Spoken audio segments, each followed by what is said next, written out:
Okay.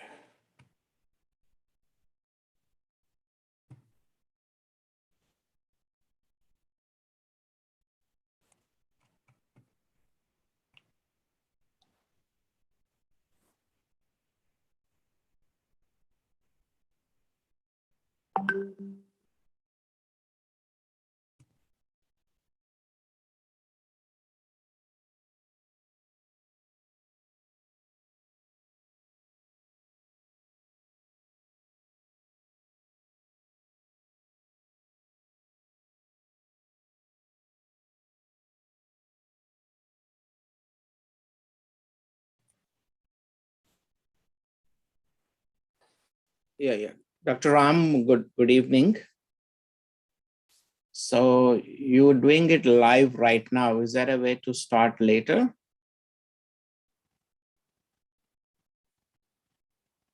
Sir, good evening. Namaste, Babanji. Namaste, sir. No.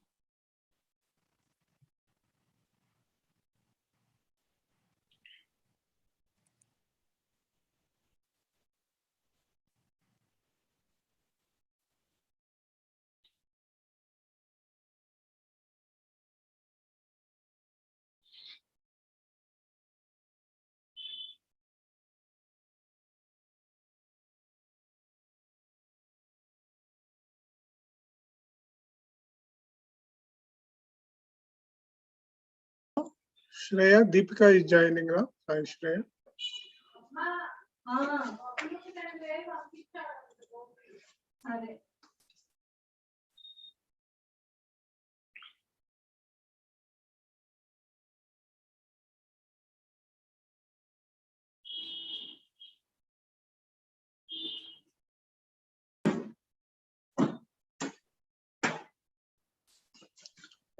So, Sai Shreya, Deepika is also there, or she is joining? So she'll be joining, sir. Okay. 5 minutes. Okay, it's already 6 p.m. going to be. So you have the schedule and everything ready, right? Yes, sir. Okay, you are very clear on that, right? Yeah. Yes, sir. Okay. In case she is delayed, please manage without her also. Okay. Yeah, okay, sir. So can you check your camera and everything once? So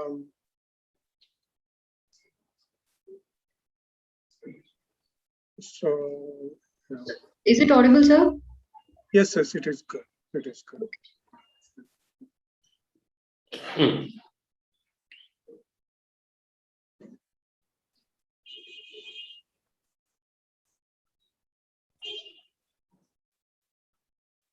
So we need Sachin also on the call. Do we have him? Not yet, sir. I think someone joined with Galaxy M31. I don't know who is that. Roshan bhai, Sachin bhai, are you?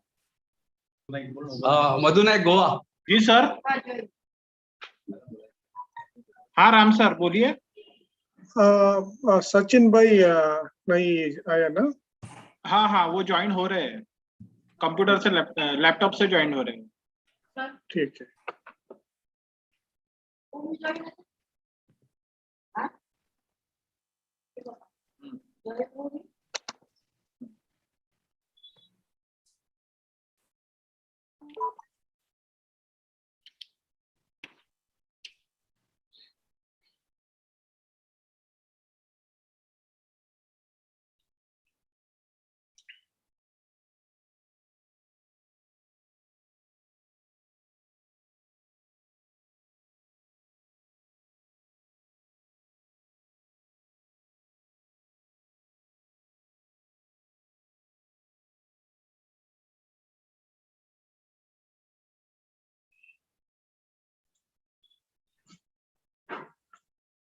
रोशन भाई, ये Galaxy M31 का नाम क्या है? थोड़ा change करना बोलेगा।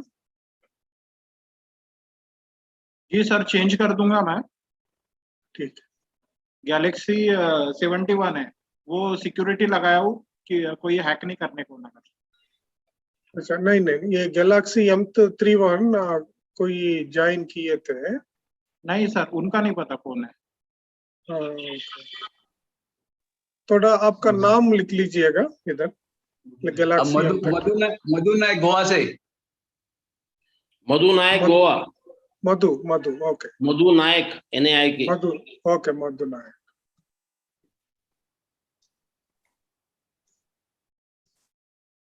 Dr. Ram, are we going with allowing only panelists or allowing everybody? Yeah, probably we don't have many people, I think, sir. Maybe as you decide. Yeah, it depends on the number of people. See Yeah, what yeah, happens, yeah.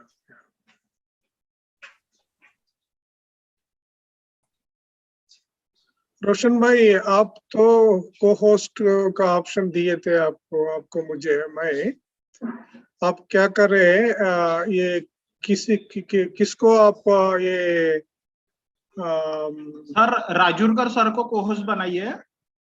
ठीक है, वो तो नहीं हाँ। आया ना अभी। आ जाएंगे वो।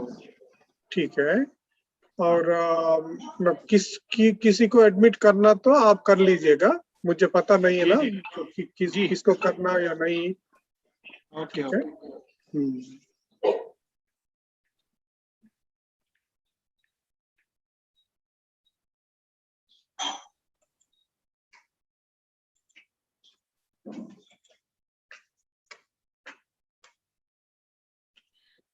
हाय Deepika. Yes, sir. Hi, sir. Good evening, sir. Good evening. Would you please check your mic and camera, everything? Yes, sir. Join नहीं डालेगा तुम? Can you adjust your camera a bit? Yes, sir. Sure. Okay, good. This is perfect. Yes, sir.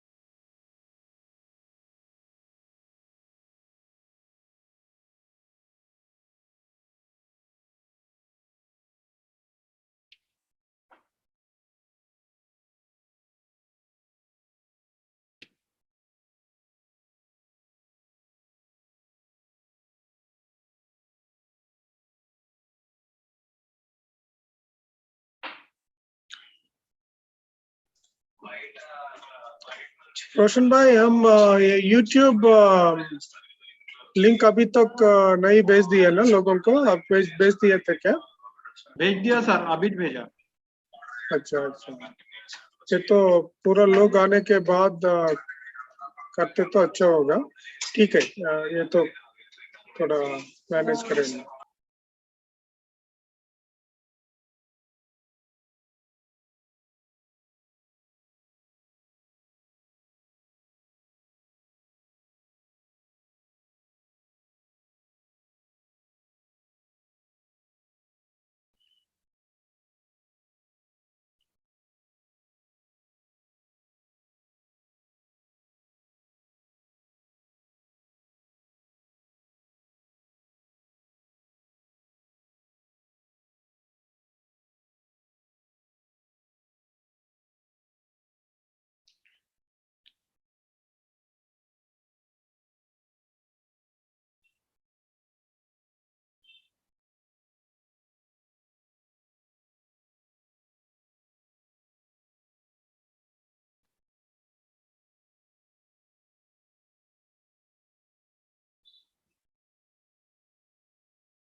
नाही त्या सर्व भक्तांना पण विचार link भेटली की नाही भेटली.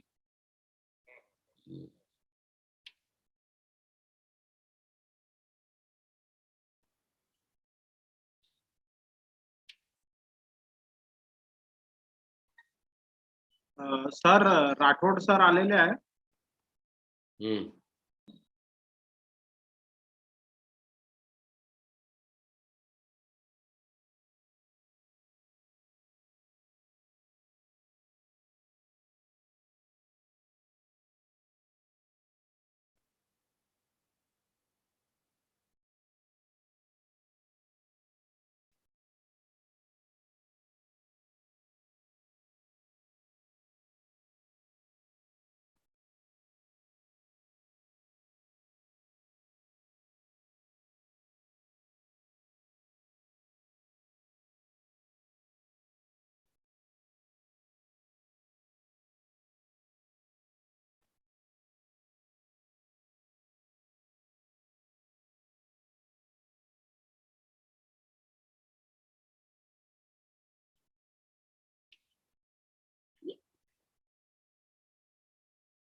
राठौड़ सर, आवाज आ रही है आपको?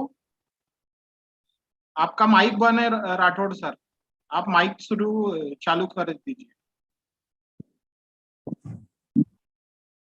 Rathore sir, please on mic, mic on please.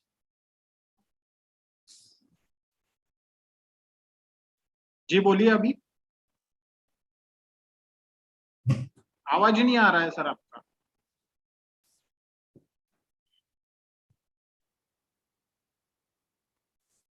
Rathore sir, आवाज नहीं आ रहा है आपका।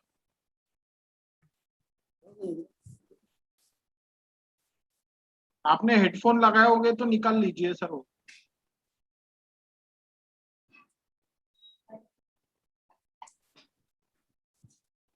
आवाज नहीं आ रही है।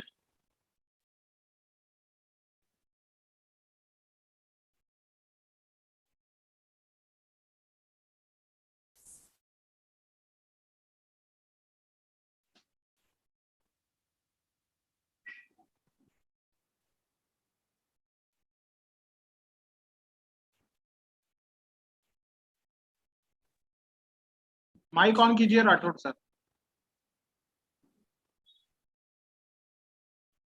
हाँ, वीडियो बंद किए आपने, वीडियो को चालू रहने दीजिए। पहले नंबर का जो ऑप्शन है वहाँ ऑडियो का है, ऑडियो, ऑडियो के ऊपर क्लिक कीजिए।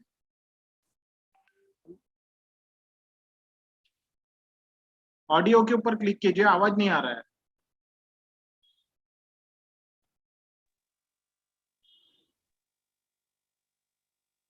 हाँ बोलिए अभी।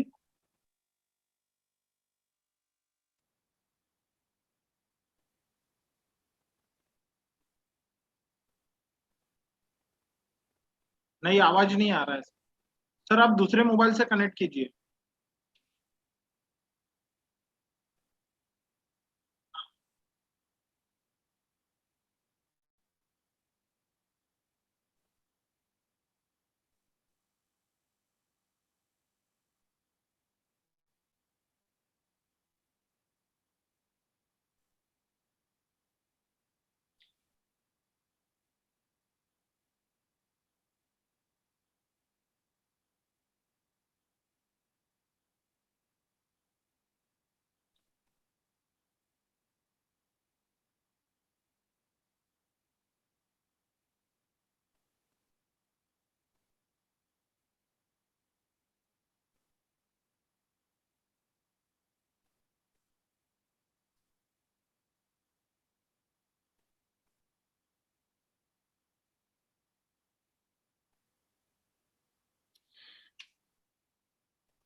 डॉक्टर बाबन जी, सचिन को बुलाना एक बार। हाँ जी। आया सर, आया आया आया, okay okay. Sachin, please take a look at the speaker's attendance, then you let us know when to start. Okay okay ठीक है।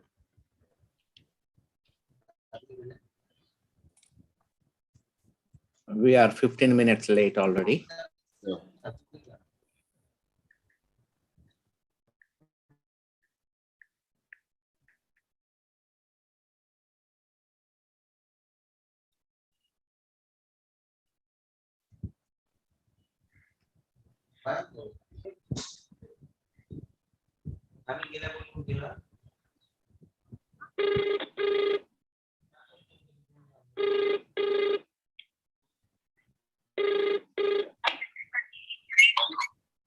भाऊ साहेब जॉईन होणार आहे आता। हॅलो हॅलो,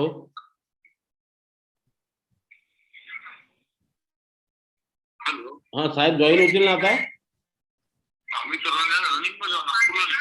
अरे हो, पण आता याच्यावर मोबाईल वरून जॉईन व्हा ना। हाँ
हेलो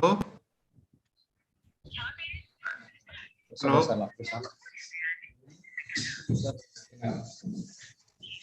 हेलो आवाज येतोय? हाँ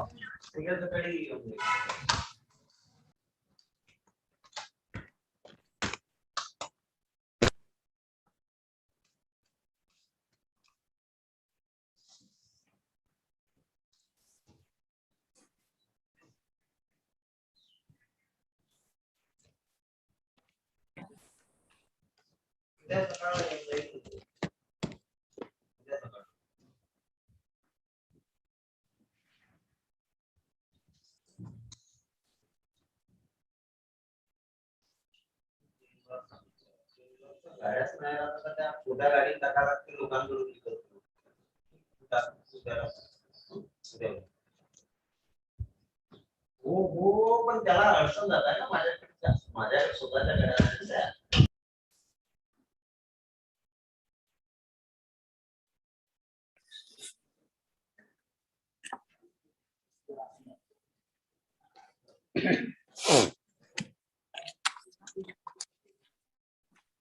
That time I have, luckily.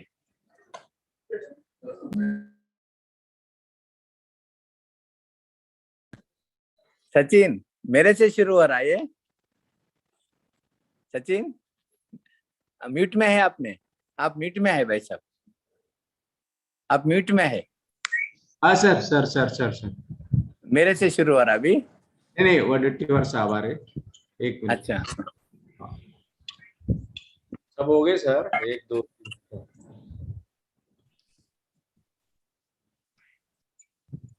जब ऑडिटवार अब इनाग्रेशन करेंगे कितने टाइम, और उसके बाद मेरा टाइम कब आएगा? अभी अभी आएंगे। हेलो हेलो नमस्कार भाई। नमस्कार भाई। नमस्कार sir. So let us start the program. Hari sir, Adhiveshan sir will join. Okay, we can start the program. Yeah. Start the Okay. program. Okay. Very good morning. Good morning, Justice Singh. How are you? Now, fine, brother. Today we have met the Chief Minister Stalin, and we have congratulated him for the relentless fight politically, legally, and on the floor of the Parliament. Because under the teeth of this High Court orders contempt only, the Government of India is implementing the NEET reservations in the UG PG all over India. So for that we have met him, and we have expressed our desire to support the national level demands of the conducting the caste census and to publish 2011 caste census and to conduct 2021 caste census And for 10%, the EW is also all below poverty line, SC, ST, OBC also shall get their due share. And we have impressed upon him to have the quality free education before the taxable limit income or some income limit for the poor, KG to PG and healthcare, and to get our due share in all the administrative, executive, political, judiciary, to have a national judicial commission, to recruit the judicial officers like the IAS, IPS. Then we have also impressed upon him that the categorization should be there. Many issues. He has very coolly and very patiently heard. He said he will support all our demands. And we have invited him to address at North India in big gatherings, more than 50,000. Almost he has accepted to.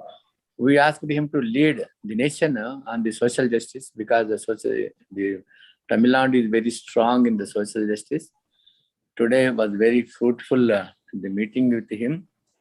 And in North India also, they are polarizing well, and we are able to वही अपने जागृति कर रहा हो लोगों को, अच्छी अपने एक माहौल बन गया.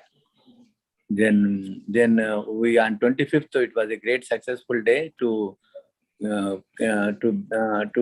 come together all such Rashtriya OBC Mahasangh, R&D Backward Class Federation, at national level organizations to come together to fight, to achieve the main demands.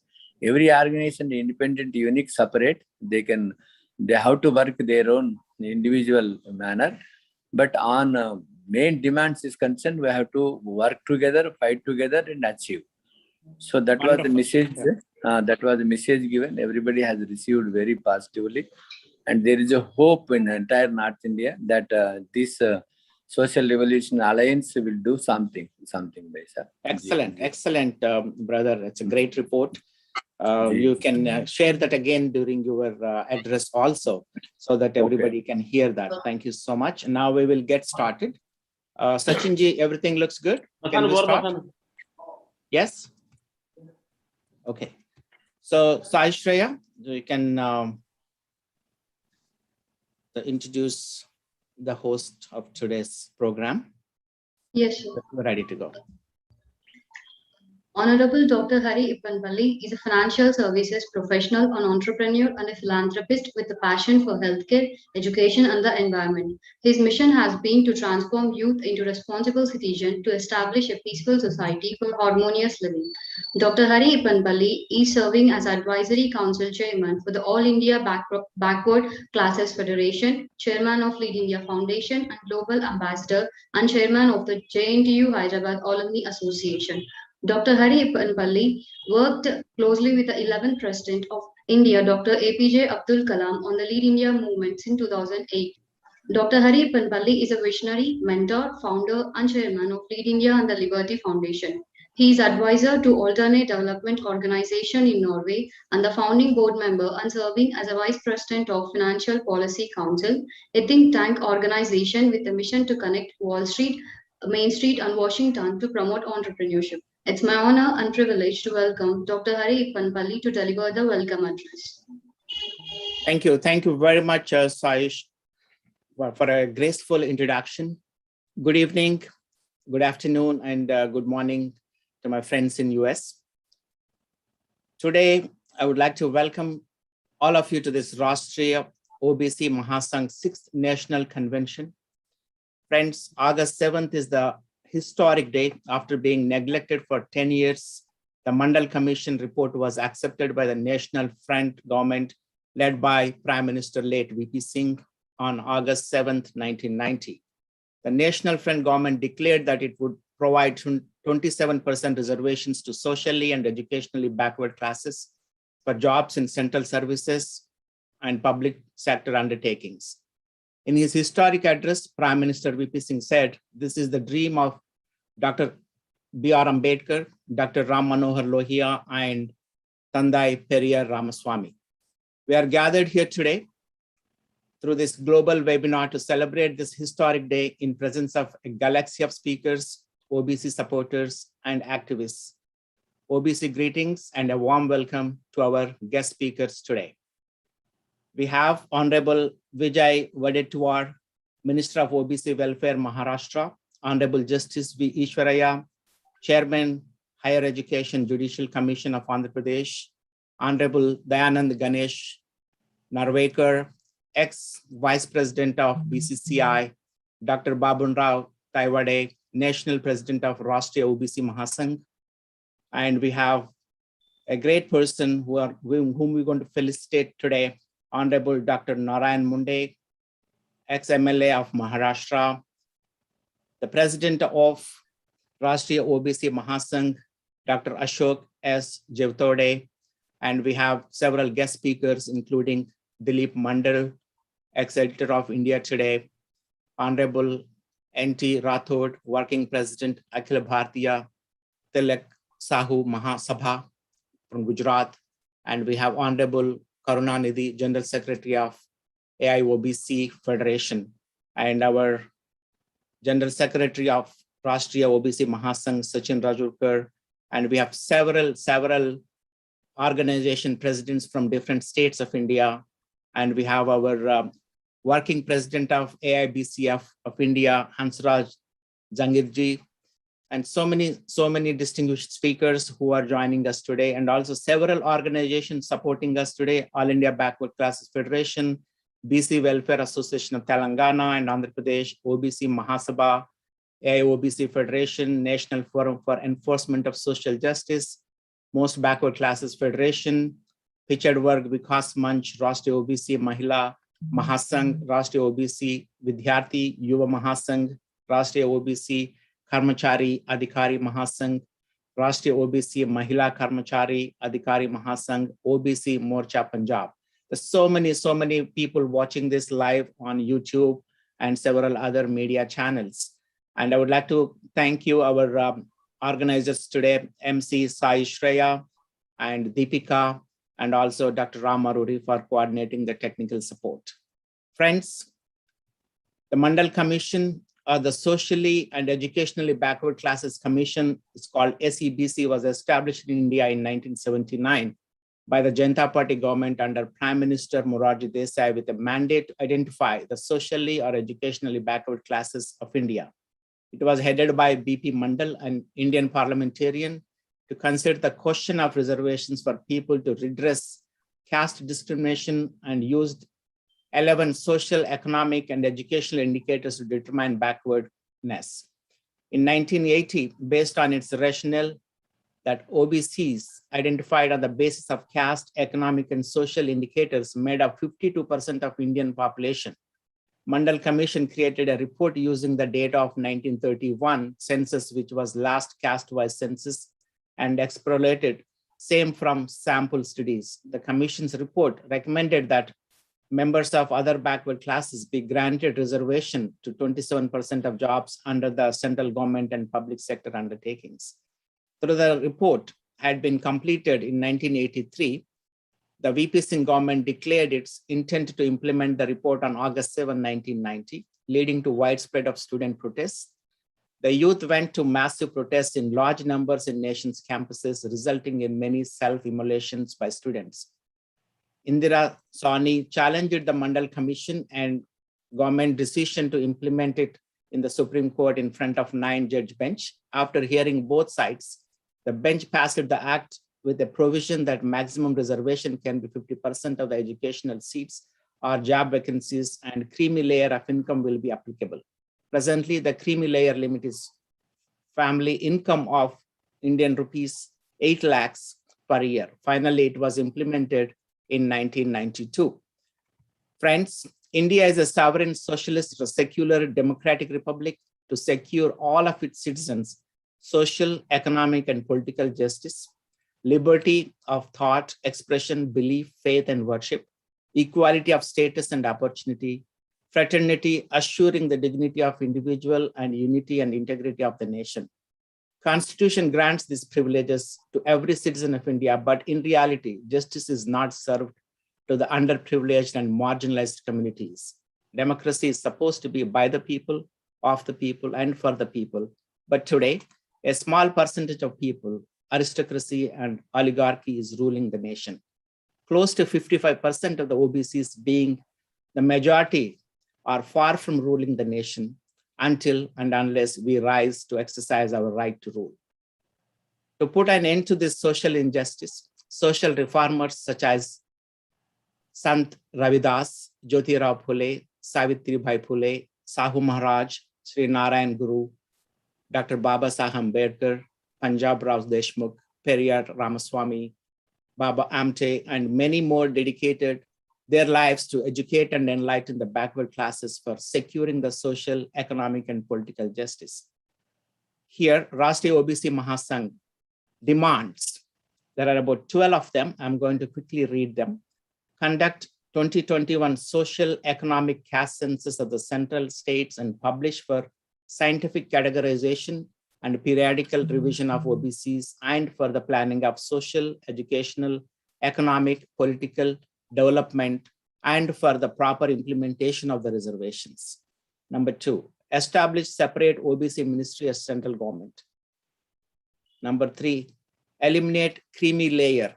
The limit has not increased since 13 September 2017. It should be increased at the earliest to rupees 20 lakhs until unconstitutional condition of non-creamy layer cancelled. Number 4, reservation to OBC employees in proportion should be implemented. Number 5, center should fill up all the 27% quota in all recruitment of all departments as early as possible for the special drive to remove backlog of OBCs and law to fill up the vacancies mandatory in all central of state government offices. Number 6, establish separate hostels for OBC students at Tehsil and district levels. Number 7, reject BP Sharma committee report regarding non-creamy layer condition.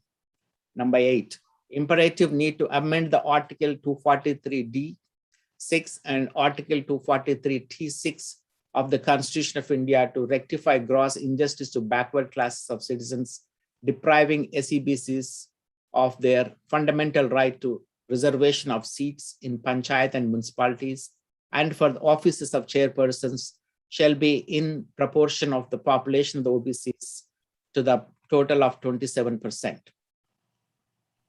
Caste-based census should be done, and all 27% seats in employment of all departments should be filled and declared on the white paper before implementation of Rohini Commission, and further cancel the Rohini Commission in its entirety. Number 10, establish common school system for ensuring constitutional safeguards of right to education. Number 11, provide primary health care for all the classes as a fundamental right.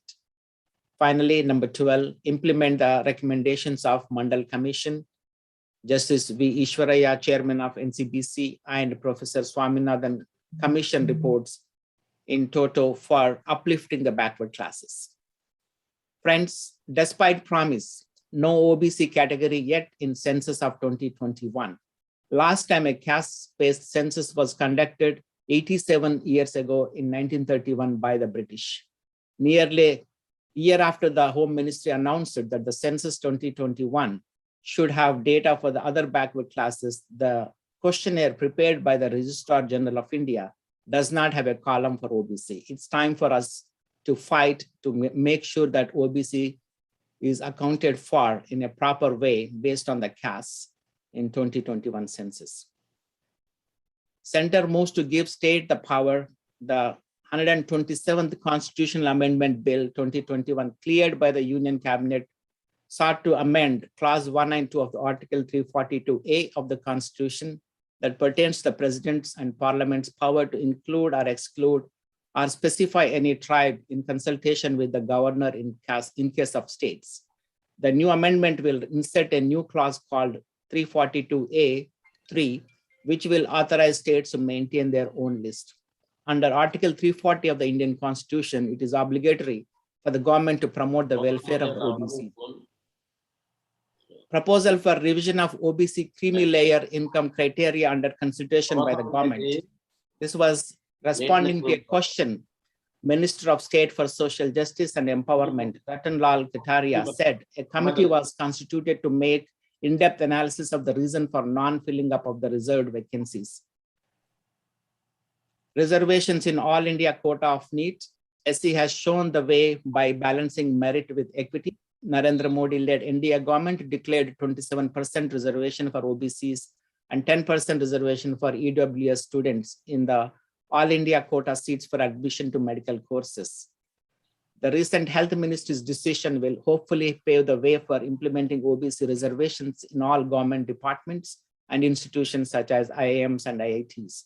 This decision will benefit over 1,500 OBC students in MBBS and over 2,500 OBC students in PG courses. This is a great achievement reflecting our fight. In a recent study of 89 secretaries in Modi government, there are just 3 STs, 1 Dalit and no OBCs.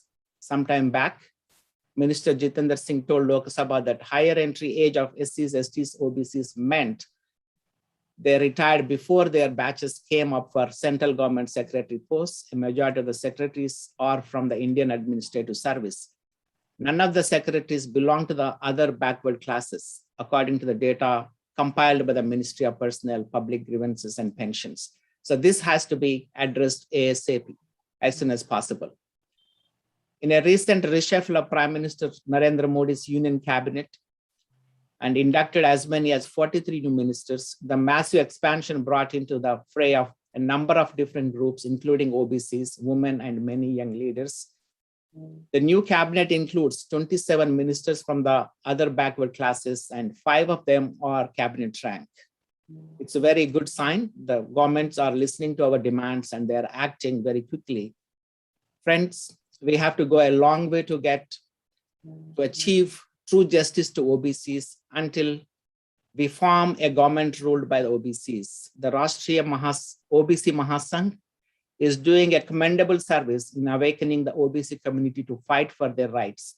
I would like to congratulate the leadership of Rashtriya OBC Mahasangh on this occasion. As you can see, whether you call it electoral politics or something else, but the political parties are hearing our voices now and slowly changing their views and trying to do something to appease the OBCs. We cannot slow down in our actions, in our fight. Let's not compete each other, but collaborate and complement each other to achieve our demands. I sincerely request the honorable speakers to deliberate on the key issues faced by the OBCs and inspire and activate the OBC cadre nationwide to achieve the OBC demands I just shared. As COVID third wave is approaching, please take all precautions and be safe during your travels. Thank you. Again, once again, I would like to welcome all of you to this August gathering, a historic day for us to celebrate the August 7th Mandal Commission Implementation Day. Thank you so much. MCs, please introduce our next speaker. Yes, sir. So good evening. I'm here to tell about the Honorable Dr. Banbarao Rawat. He is the International President of Rashtriya OBC Mahasangh, which is a central federation to provide justice to the rights of OBC community. Dr. Tawid is also the President of Maharashtra Commerce Teachers Association since 2006. He was also the ex-principal of Dhanvanti National College. He is the coordinator of Rajiv Gandhi Study Circle for the region of Vidarbha. Dr. Tawid is constantly fighting for the various socio-educational and political demands of the OBCs. He carried out many agitations for other backward classes. Dr. Banbarao Tawid has been honored with various awards. He received the Best Teacher Award from the Government of Maharashtra, as well as Shiv Chhatrapat Award from the Government of Maharashtra. He has been honored with a Krishin Ratna Dr. Punjab Rao Deshmukh Memorial Award also. Let us have a warm welcome to Dr. Banbarao Tawid to deliver the inaugural keynote address. Good evening to all. आज के इस राष्ट्रीय OBC महासंघ के 6वें national convention में इस समारोह में सहभागी आज के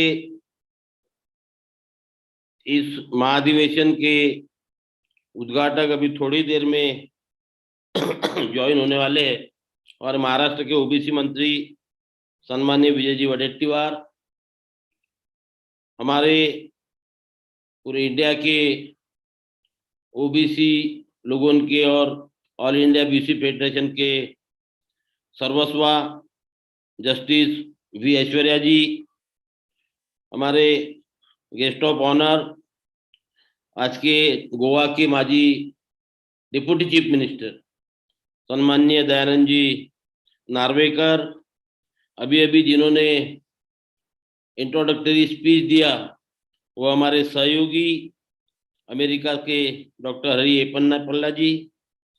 आज जिन्हें हम सम्मानित करने वाले हैं वो डॉक्टर नारायण राव मुंडे जी, माजी आमदार महाराष्ट्र, और जिन्होंने इस महाराष्ट्र में मंडल पिल्लर सबसे पहले बनाया। जब मंडल आयोग लागू हुआ था उसी दौरान उन्होंने जालना में मंडल पिल्लर बनाया। अभी अभी हम लोग वहाँ विजिट दे के आए।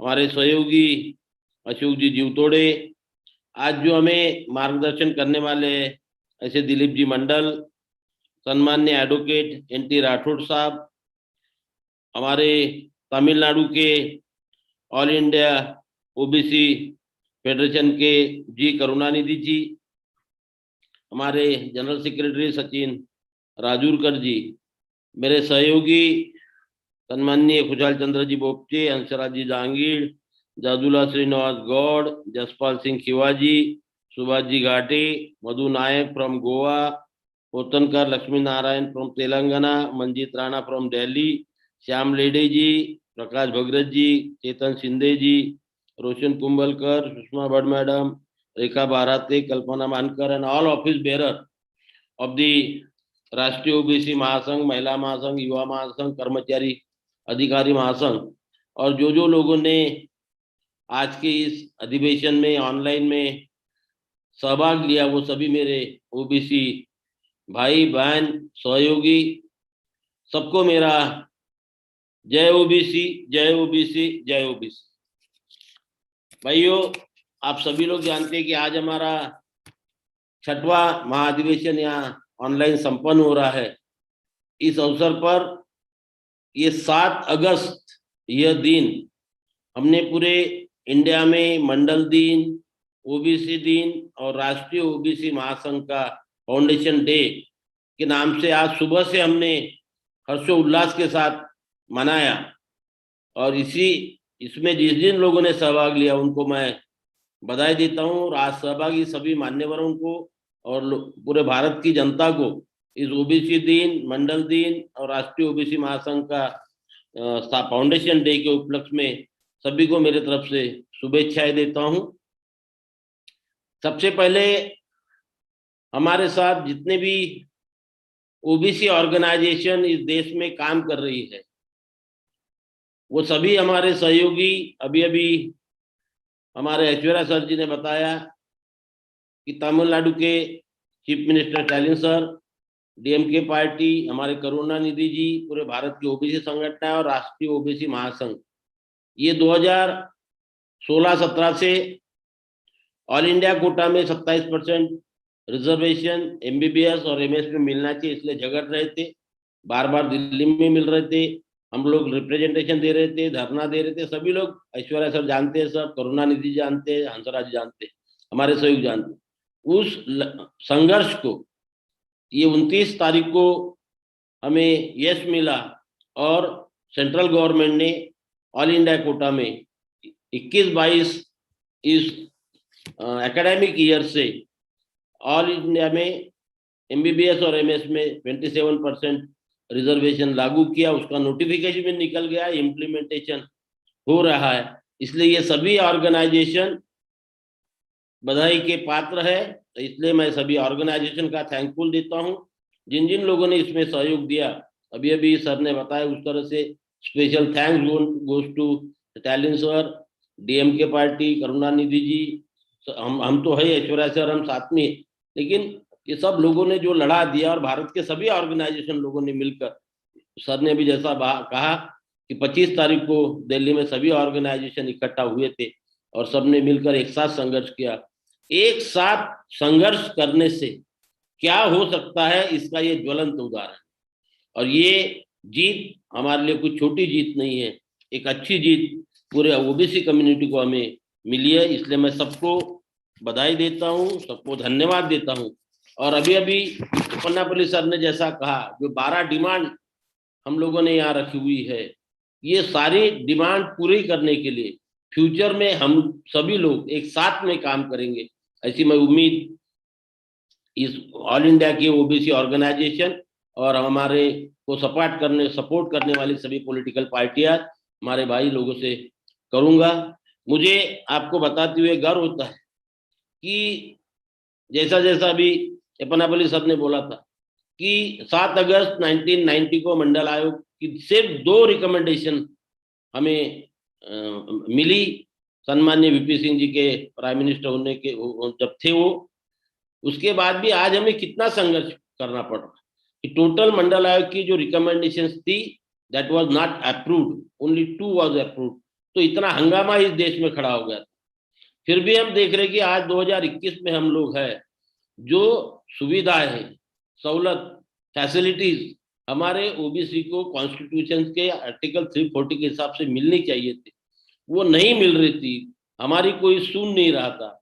इसलिए 7 अगस्त 1990 के बाद हम लोगों ने 7 अगस्त 2016 को इस राष्ट्रीय ओबीसी महासंघ को इस्टेब्लिश किया और उसके माध्यम से हर साल सारे देश के ओबीसी लोगों को इकट्ठा करके first convention in Nagpur, second in Delhi, third in Mumbai, fourth in Hyderabad और last year online, this year also online करके हमारी आवाज सारे देश के ओबीसी लोगों के माध्यम से केंद्र सरकार और हर स्टेट गवर्नमेंट के पास हम पहुंचाते हैं और हमारी डिमांड पूरी करने की कोशिश करते हैं।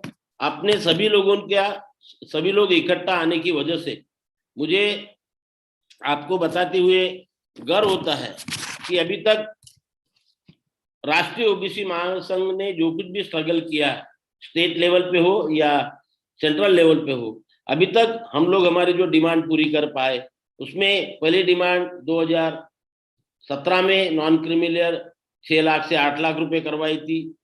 हमारे ऐश्वर्या साहब जिस कमीशन के मेंबर थे, 17 में हम लोग साथ में मिले और बाद में एक साथ गवर्नमेंट को बोले कि हमारा जो national commission for backward classes है उसको स्टैट्यूटरी स्टेटस मिलना चाहिए, तो वो स्टैट्यूटरी स्टेटस हमें मिला।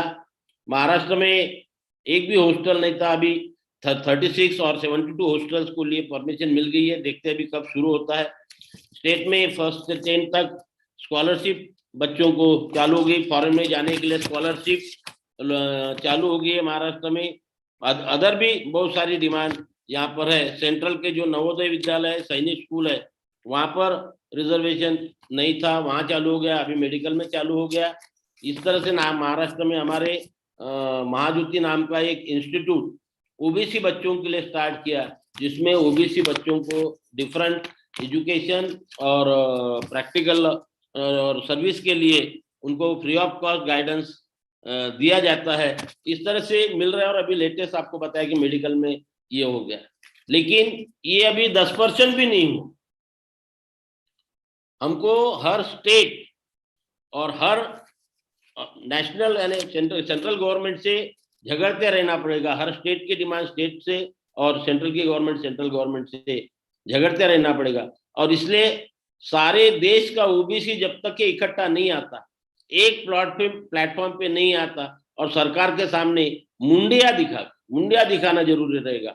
ये मुंडिया दिखाकर हम लोग अपनी डिमांड सरकार के सामने नहीं रखेंगे, सरकार दाद देने वाली नहीं है, रिस्पॉन्स करने वाली नहीं है।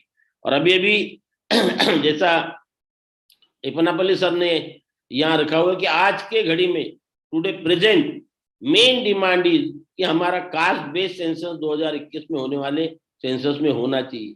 पिछले कई सालों से हम लोग संघर्ष कर रहे हैं, लेकिन सरकार नहीं दे रही है। आप सभी लोगों को मालूम है कि हम लोग जब 2016 से ये डिमांड रखे, दिल्ली में हम लोगों ने जाके धरना किया, तो 2018 में then home minister Rajnath Singh ji ने डिक्लेयर किया था कि 2021 में हम लोग करेंगे। बट अभी 19 में उनकी सरकार आने के बाद वो कह रहे कि हम नहीं करेंगे।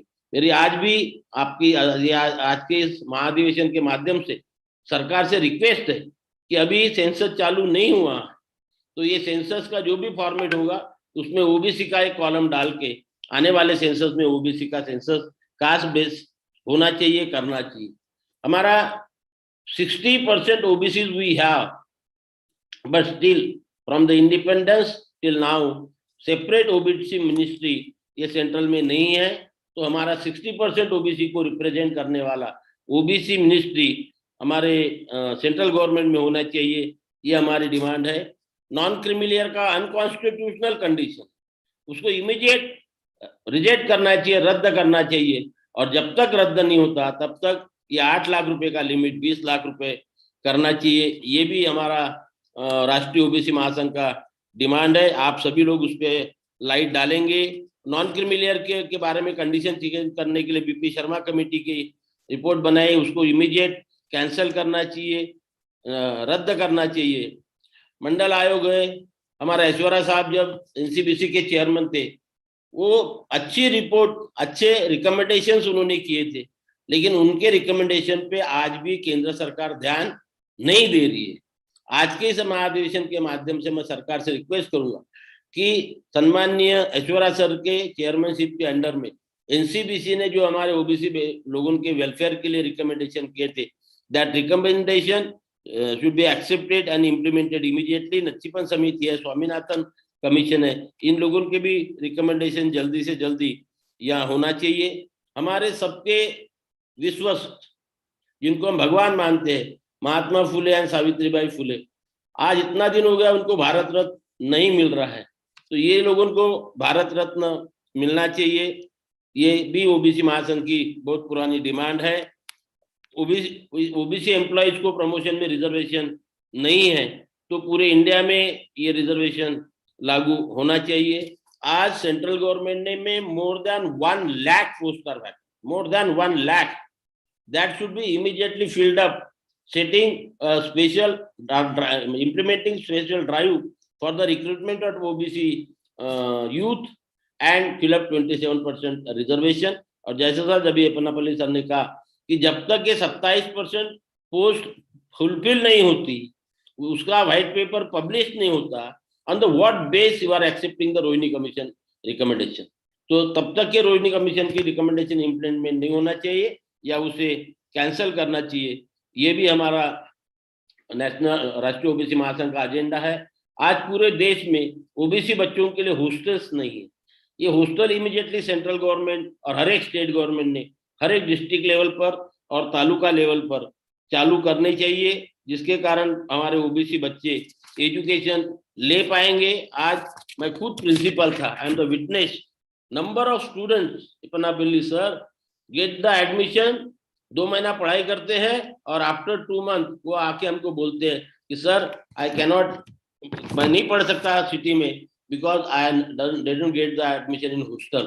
सो पढ़ाई छोड़कर वो चले जाते हैं। और इसलिए बहुत बड़ी सीरियस डिमांड है कि हर जगह वो डिस्ट्रिक्ट प्लेस में, तालुका प्लेस में हमारे बच्चों के लिए हॉस्टल मिलने चाहिए। ये सारी मेजर डिमांड कॉन्स्टिट्यूशनल डिमांड है हमारी, कि जो कॉन्स्टिट्यूशन 340 कहता है कि ओबीसी को कौन सी सुविधाएं देनी चाहिए, ये सारी सुविधाएं हम लोगों को मिलना चाहिए। हमको लोकसभा में, विधानसभा में ओबीसी को कास्ट के बेस पे जितना भी हमारा सेंसस होगा उसके आधार पर हमें रिजर्वेशन मिलना चाहिए, जुडिशियरी में रिजर्वेशन मिलना चाहिए, ये भी हमारी आगे एक डिमांड है। तो ये सारे डिमांड पूरी करने के लिए सेंट्रल गवर्नमेंट के साथ, और जो डिमांड स्टेट गवर्नमेंट से रिलेटेड है वो स्टेट गवर्नमेंट के से पूरी करने के लिए राष्ट्रीय ओबीसी महासंघ कंटिन्यूअसली फॉलोअप लेता है, धरने देता है, प्रोग्राम लेता है और सरकार का ध्यान हमारे डिमांड की तरफ आकर्षित करके वो फुलफिल करने के लिए सरकार को बाध्य करता है। तो इस राष्ट्रीय ओबीसी महासंघ के आंदोलन में मैं सारे भारतीयों को आपके माध्यम से और आज के इस महाधिवेशन के माध्यम से आह्वान करता हूं कि हमारे इस मूवमेंट में आप तन मन धन से ज्वाइन होकर ओबीसी के हाथ मजबूत कीजिए, ओबीसी के वेलफेयर के लिए आगे आइए, ओबीसी की समाज की प्रगति के लिए आगे आइए। इतने दिन से जो हम लोग पिछड़े रह गए, आज भी पिछड़े नहीं रहेंगे। भविष्य में एक सक्षम ओबीसी कम्युनिटी इस देश में खड़ी करने के लिए हम सभी देश के ओबीसीओं को इकट्ठा आना जरूरी है, और इस माध्यम से हम लोग इकट्ठा आकर एक पूरे देश में ओबीसी का आवाज बुलंद करेंगे जब तक ये आवाज बुलंद नहीं होगा, ये सब भारतीयों की ओबीसी की आवाज दिल्ली तक नहीं जाएगी, हर स्टेट के मिनिस्ट्री तक नहीं जाएगी, तब तो कोई सरकार हमारी तरफ ध्यान देने वाले नहीं है। तो मैं आज इस अवसर पर इस महाधिवेशन के माध्यम से अपील करता हूं कि हम सब लोग इकट्ठा आकर, कास्ट के बाहर आकर, ओबीसी बनकर, जय ओबीसी बोलकर, एक में के हाथ में हाथ मिलाकर इस ओबीसी का नारा बुलंद करेंगे और ओबीसी को एक देश के एक अच्छे लेवल पे ले जाएंगे, पॉलिटिकल में आगे जाएंगे, सोशल में आगे जाएंगे, इकोनॉमिक फील्ड में आगे जाएंगे, और सभी फील्ड में हमें अगर प्रोग्रेस करना है तो सारे ओबीसी को इकट्ठा आना जरूरी है। मैं फिर एक बार आप सब लोगों से अपील करूंगा कि राष्ट्रीय ओबीसी महासंघ के इस मूवमेंट में आप सब लोग आए, जुड़े और पूरे देश में ओबीसी का आवाज बुलंद करिए। इसी के साथ फिर से एक बार ऑन बिहाफ ऑफ राष्ट्रीय ओबीसी महासंघ आज के इस महाधिवेशन में सहभागी होने वाले सभी अतिथि, वक्तागण और सहभागी ओबीसी भाइयों का स्वागत करता हूं और आपसे विदा लेता हूं। जय ओबीसी, जय ओबीसी, जय OBC. Thank you so much, Dr. Babun Rao Thaivade, for a very elaborate presentation of our demands and strategy. And I would like to congratulate you for leading the Rashtriya OBC Mahasangh. And we want your leadership, and hopefully many more people will follow your guidance throughout the nation. Now, our next speaker, Honorable Sri Vijay Vadetwar, is yet to join us. So we're going to have Sri Justice Ishwaraya ji as our next speaker. MCs, please introduce Justice Ishwaraya ji.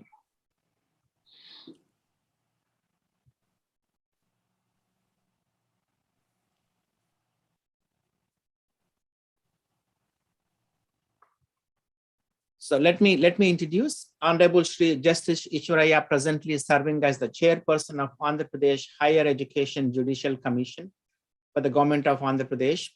He also served as the chairperson of National Commission for Backward Classes from 19 September 2013 to September 2016. He is the founder of All India Backward Classes Federation. He served as the acting Chief Justice of High Court of Andhra Pradesh. He was elevated to the constitutional post as additional judge of Andhra Pradesh High Court in 1999, and then as a judge in 2000. Justice Ishwaraya also served as the government pleader for 5 years from 1990 to 1995. He performed his duties without fear or favor. So that is the strongest point of Justice Ishwaraya ji. He is now traveling around the breadth and depth of the country to inspire and motivate our OBC brothers and sisters to fight for their rights. We are very fortunate to have Justice Ishwaraya ji with us today. We would like to hear from him. Justice Ishwaraya ji, the floor is yours. Thank you, Hari. Thank you, Babun Rao Thaivade ji, and thank you all the dignitaries and viewers, and especially my dear brother and friend Hari Panapalli, and we are joined all the way from the United States of America. Today, just now I have told what happened. I am in the airport. Then I have luckily I have got the time to share my views with you. First of all, I congratulate the Rashtriya OBC Mahasangh to organize such a very big, wonderful, gigantic webinars every year. And the last year also, it was very most successful. And the Stalin was the opposition leader at that time. He sent a message. And the Yogeshwini Yadav, he also participated in the meeting last year. And this year also, under the guidance and the of Hari Panapalli, who is a more technical person, and it is going to be reach out the nook and then corner of the whole of India and abroad also. Then insofar as the today Mandal Divas is concerned, all of you know the Mandal ji, BP Mandal, BP Bindeshwar Prasad Mandal has been appointed on January 1979 as for the under Article 340 of the Constitution of India to study the difficulties faced by the socially education backward classes and the labor under which they are undergoing, and make appropriate recommendations for their upliftment and welfare. And that Mandal Commission traveled whole of the India and submitted a report within 2 years, that is on 31st December 1980. But till though Mandal has left his mortal body 2 years later, but it could not see the light of the day because of the pressure exerted by the backward class leaders at that time, and the VP Singh came forward to implement the Mandal Commission report. Therefore, today is the day to remember the VP Singh, the former Prime Minister, and Mandal. We are celebrating Mandal Divas today. And also that is the reason why Rashtriya OBC Mahasangh has selected a very important date to signify the importance of the 7th August every year. And they are conducting the national level the conferences. Therefore, I congratulate them. Then insofar as the backward classes, Hari in detail, he has he is a professor, philosopher, but more than a legal person, he has elaborated the constitutional rights and constitutional requirements. What kind of this being the democratic country, and it requires to secure all the citizens of India social, economic, political liberty, fraternity, freedom, and the equality. And therefore, in a democratic country, everybody should have the due share in politics, in the executive, in the administrative, in the judiciary, in the legislation. But unfortunately, the situation prevalent prior to the independence and prior to the constitution, it's a very insignificant change has come even after the 73 years of the constitution. Till today, we do not have, we are not getting our due share in any of the wings of the government. But the reason is prior to the independence, scheduled caste, scheduled tribes are getting their due share in the education, employment, and in the politics also. But under the Article 16(4) and the special Articles 330, 331, and 330 and 332, though they are having due share, but it is not a share in accordance with the constitution. But the leaders of the scheduled caste are not really representing the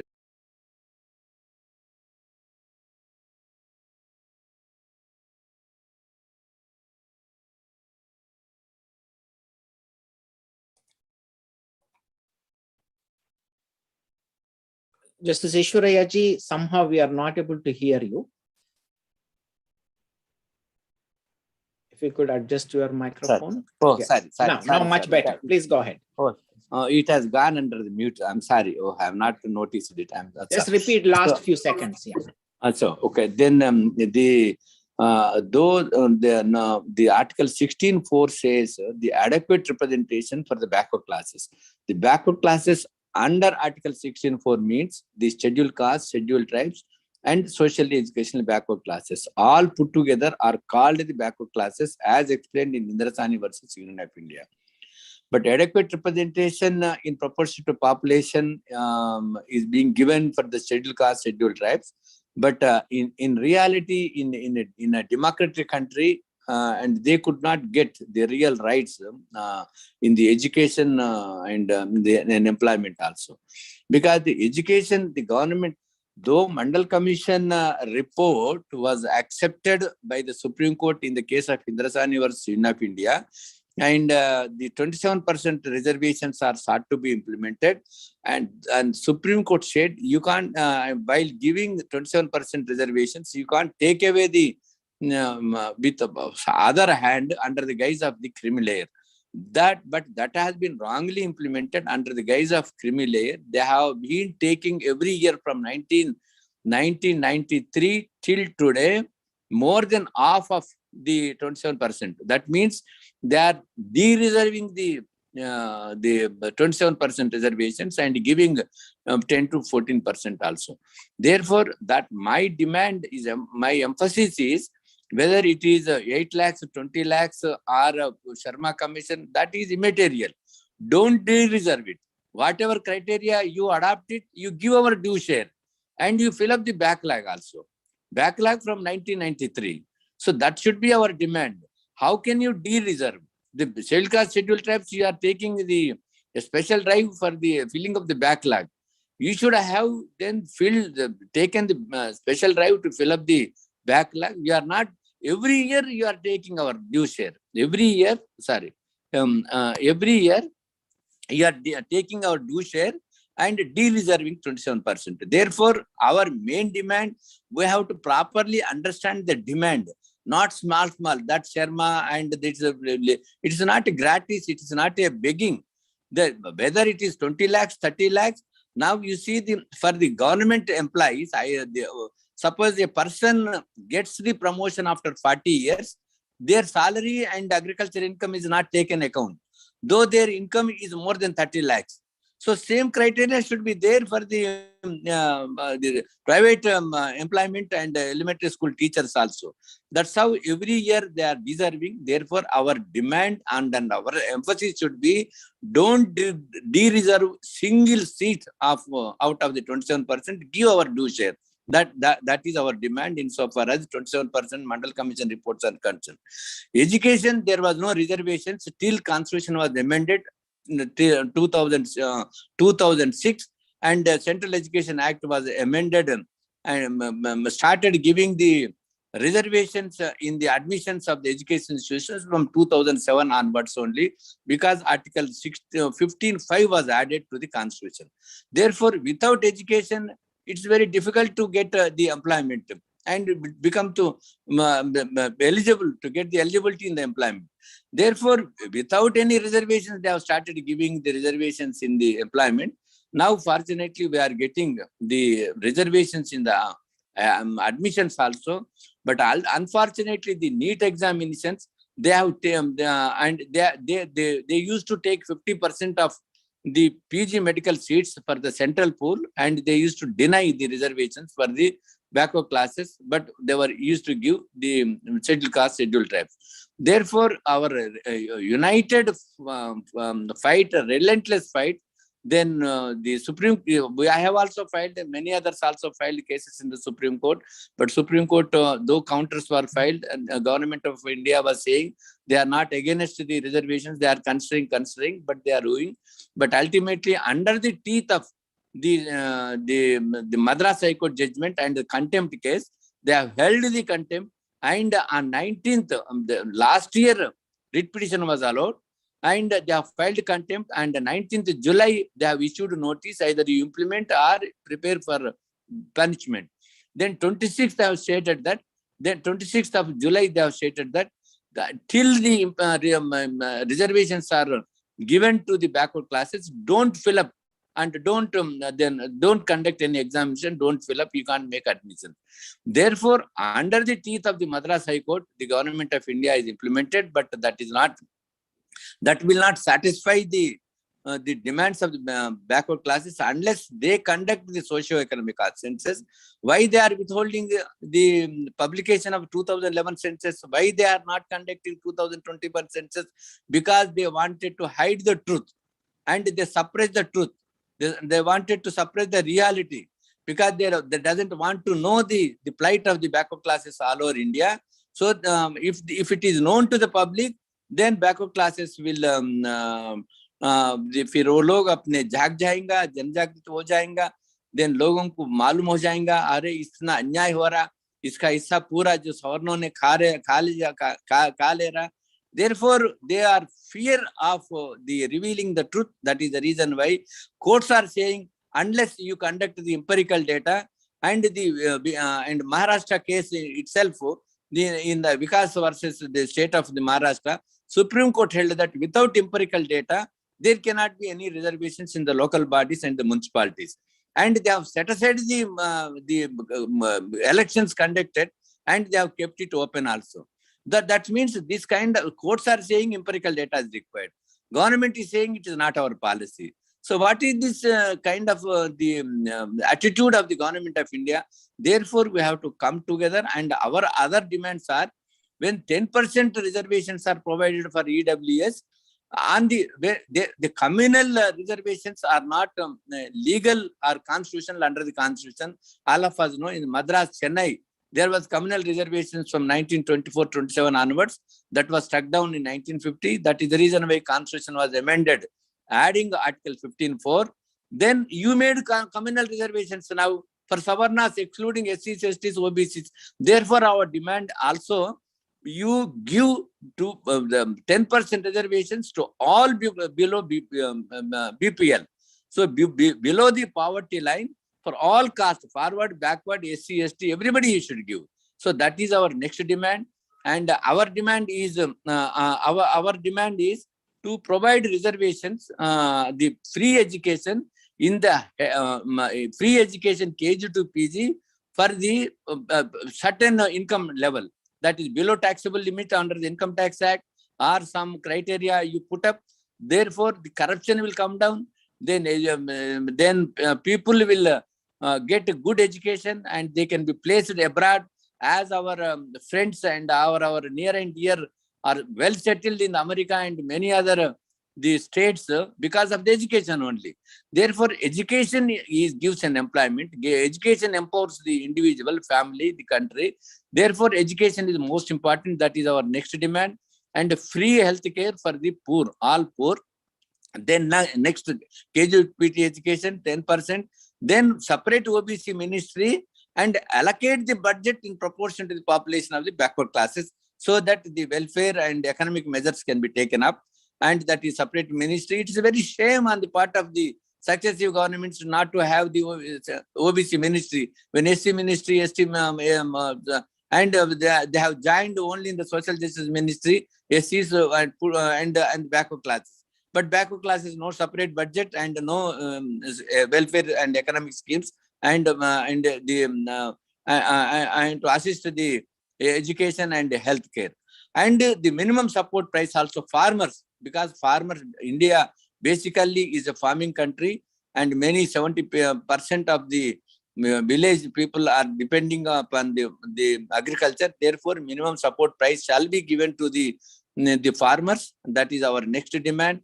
Then judiciary, the upper class people are occupying today, and 90% of the litigation from the SC, STs, backward classes, social justice only. But who are the persons deciding there? Therefore, a great injustice is being caused. Unless our representatives are there in the judiciary, we may not get the true and correct justice. Therefore, we are demanding to have a National Judicial Commission and appoint from the municipal magistrate to the higher judiciary, as in the case of the IAS, IPS. So that is the next demand. So these are the main demand. Unless the main demands and all we want our due share under the constitution, in the administration, in the executive, in the legislation, and in the judiciary. So it is a representative type of the democracy. So our representative should be there. Therefore, we want our due share. We don't want to grab some others' right, but we should also prevent from grabbing our right, the due right under the constitution. For that, all the organizations like Rashtriya OBC Mahasangh, All India Backward Class Federation, North India also, very big, the national level organizations are there.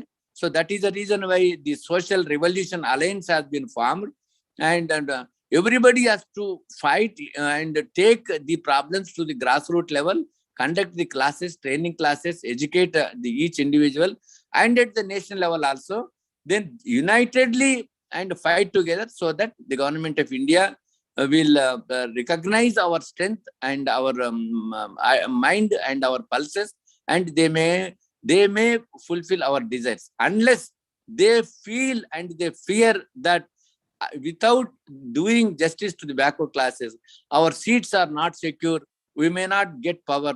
By that only we can achieve our main demands.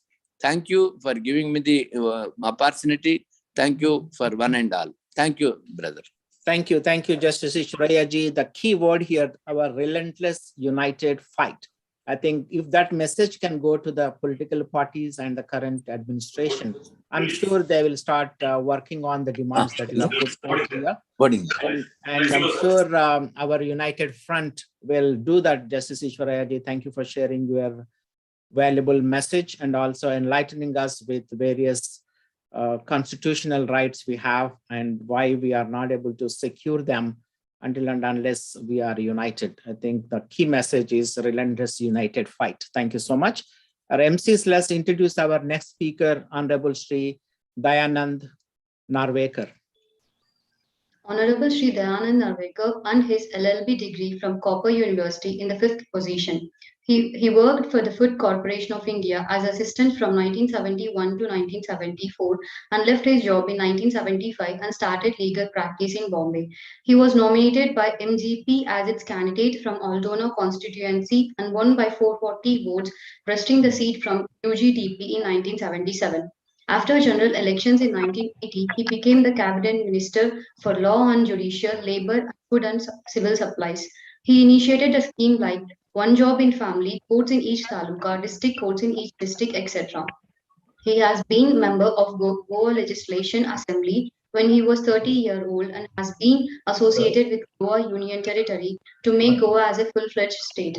Sri Narvekar is associated with number of social sports organizations. He was vice president of BCCI from 2009 till 2012 when Sri Sharad Pawar was BCCI president. Let's have a warm welcome to Honorable Sri Dayanand Narvekar to deliver his address.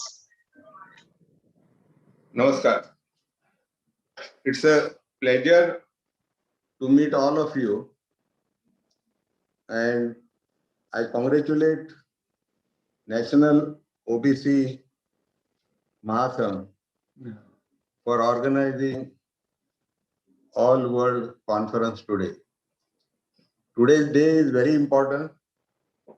When we got the Mandal Commission report, which has elevated the OBC to a very different level for their rights under Constitution of India. It has been a long struggle for various Mahasangh, various corporations, various governments, various chief ministers, various people in all the fields, including office bearers of the present All World and All India OBC Mahasangh. Belonging to the OBC community, I was lucky that I was in the government from somewhere in 1980 till 2012 for almost more than 30 years. We could fight and make it on the record that OBC got representations in municipal election, they got representation in Panchayat election, and the reservation continued in all the institutional field and also in various government positions. Now, looking at the present scenario, one thing we could not achieve during our time is to get percentage of reserve seats in the postgraduate category, for which there was a long drawn battle. And luckily, we just got the announcement that it will be done from maybe this financial year or next educational year. I'm not very sure. But knowing all of you and knowing the other office bearers, I feel there is a lot to be done if we are united, and our fight is for the rights of Mool Nivasi, the fight for the original settlers of this country. Recently also, if you see that various government tried their level best to bypass what is the category we know normally in India as the Bhumiputra. In Goa, the Bhumiputras are those who when Portuguese left in 1961, they are the original settlers. They are considered to be original Goenkas. But over a period of time, if you see that this field is also being encroached. I am not in the assembly for last few years, but I found that recently one bill was sought to be introduced in the assembly where Bhumiputra is a person who has come into your state for last 30 years. I don't think OBC, Mahasangh or tribals or our social welfare personalities or anybody can consider this as a step in the right direction. So the government over a period of time tries that trick to make their vote bank happy, and they try to inculcate a spirit of giving to them a land which doesn't belong to itself. In Goa, for example, there is hardly any government. The land belongs to communities, which is known as under Portuguese rule and Portuguese term as comunidade. Comunidade is a system where the village owns the land. Now this land has been encroached and they are trying to call some people as Bhumiputra who had migrated and settled in Goa for 10 years. But if you look at some of these provisions, you will get a shock. They are trying to regularize the houses of 250 square meters, not feet, 250 square meters. That means this Bhumiputra is supposed to be a very landed person who must have constructed a big bungalow, which normal Goan cannot afford. 250 square meter is the plenty. So this is how people have been sought to be pushed out from what is known as Bhumiputras, the original settlers. India, this fight has to go on again. Goa cannot be out of this fight against injustice to be meted to the Samaj, whether it is OBC, whether it is ST, or whether it is scheduled caste. So scheduled caste, scheduled tribe and OBC will have to find their right way and their rights has to be protected.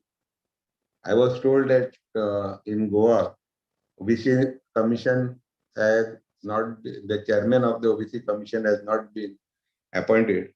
Our branch in Goa has already taken issue, and I'm very sure in the next few days or few months, the chairman will be appointed.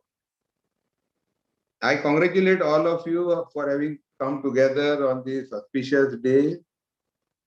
And we have to promise people and our community that we will fight unitedly for their rights. And that is still requires to go for a long, long area. I remember the famous poem of Robert Keith, who said, "We have miles to go before we sleep. We have miles to go. The woods are lovely, deep and green, but I have miles to go before I sleep, miles to go before I sleep." So the fight continues. It is a great day for me to talk to all of my bandhavs, all my brother and sister on the Mandal Day. Congratulate again for all of you for being a good host and giving me some time to put my thought in front of a nice audience. Thank you very much. Thank you, Dayanandji, for your wonderful message. And again, definitely we have miles to go before we sleep. The woods are lovely, dark and deep. So it's a fight, has to continue, definitely. Now we have the next speaker. Please, MCs introduce. Honorable Shri Narayan Srimantrao Munde was born in Dodadian of Jalna district in a farming family and received his medical degree in 1970 from Nagpur University. He provided medical services in Kivri district for 16 years. He has been the editor of Durbal Ghatak newspaper. He founded the Sugarcane Workers Union, and through it started many agitations. He was elected to the Legislative Council for 12 years from 1984 to 1996. He fought for social justice and erected the first Mandal pillar in India in Jalna district. Let's felicitate Dr. Honorable Sri Narayan Srimanta Munde on this auspicious occasion of the 6th National Convention of Rashtriya OBC Mahasangh. Yeah, Rashtriya OBC Mahasangh is very honored to honor the next speaker, Sri Narayan Mandeji. The floor is yours. Please deliver your acceptance speech. Thank you, sir. जय मंडल, जय OBC. आप ये 6ठा राष्ट्रीय OBC महासंघ का जो आप programme रखे हैं और हमें उसमें सहभाग लेने का मौका दिया है, आपको बहुत बहुत धन्यवाद। ये सब प्रबोधन करने के लिए ये ऐसे मौके बार बार आना जरूरी है। मैं बहुत ओबीसी महासंघ के सब लोगों को, सब भाइयों को, सब साथी को धन्यवाद देता हूँ। ये मंडल आयोग लागू होने से इस देश में जो गरीब जनता है, जो पिछड़ी जनता है, जो भटके विमुक्त मागास जो लोग हैं, उनका स्वाभिमान जागे हो गया है। मिस्टर वीपी सिंह, इनको यही तो मालूम था कि ये गरीब लोग जब तक जागेंगे नहीं, जब तक इनका स्वाभिमान जगा नहीं होगा, तब तक ये राष्ट्र बलवान नहीं हो सकता। ये महाराष्ट्र में 85% ओबीसी, भटका, मागास, आदिवासी, दलित है, अल्पसंख्यक है। इनको छोड़े बगैर महाराष्ट्र कैसा, छोड़ के महाराष्ट्र कैसा बलवान होगा? करके इनको इस स्ट्रीम में लाना जरूरी है, ये देश के स्ट्रीम में लाना जरूरी है। और ये ऐसे आएंगे कि इनको अगर अपन आरक्षण दिया तो ये आएंगे। ये वीपी सिंह का नजरिया था। और जब ये मंडल आयोग लागू होगा, 7 मंडल आयोग लागू होगा,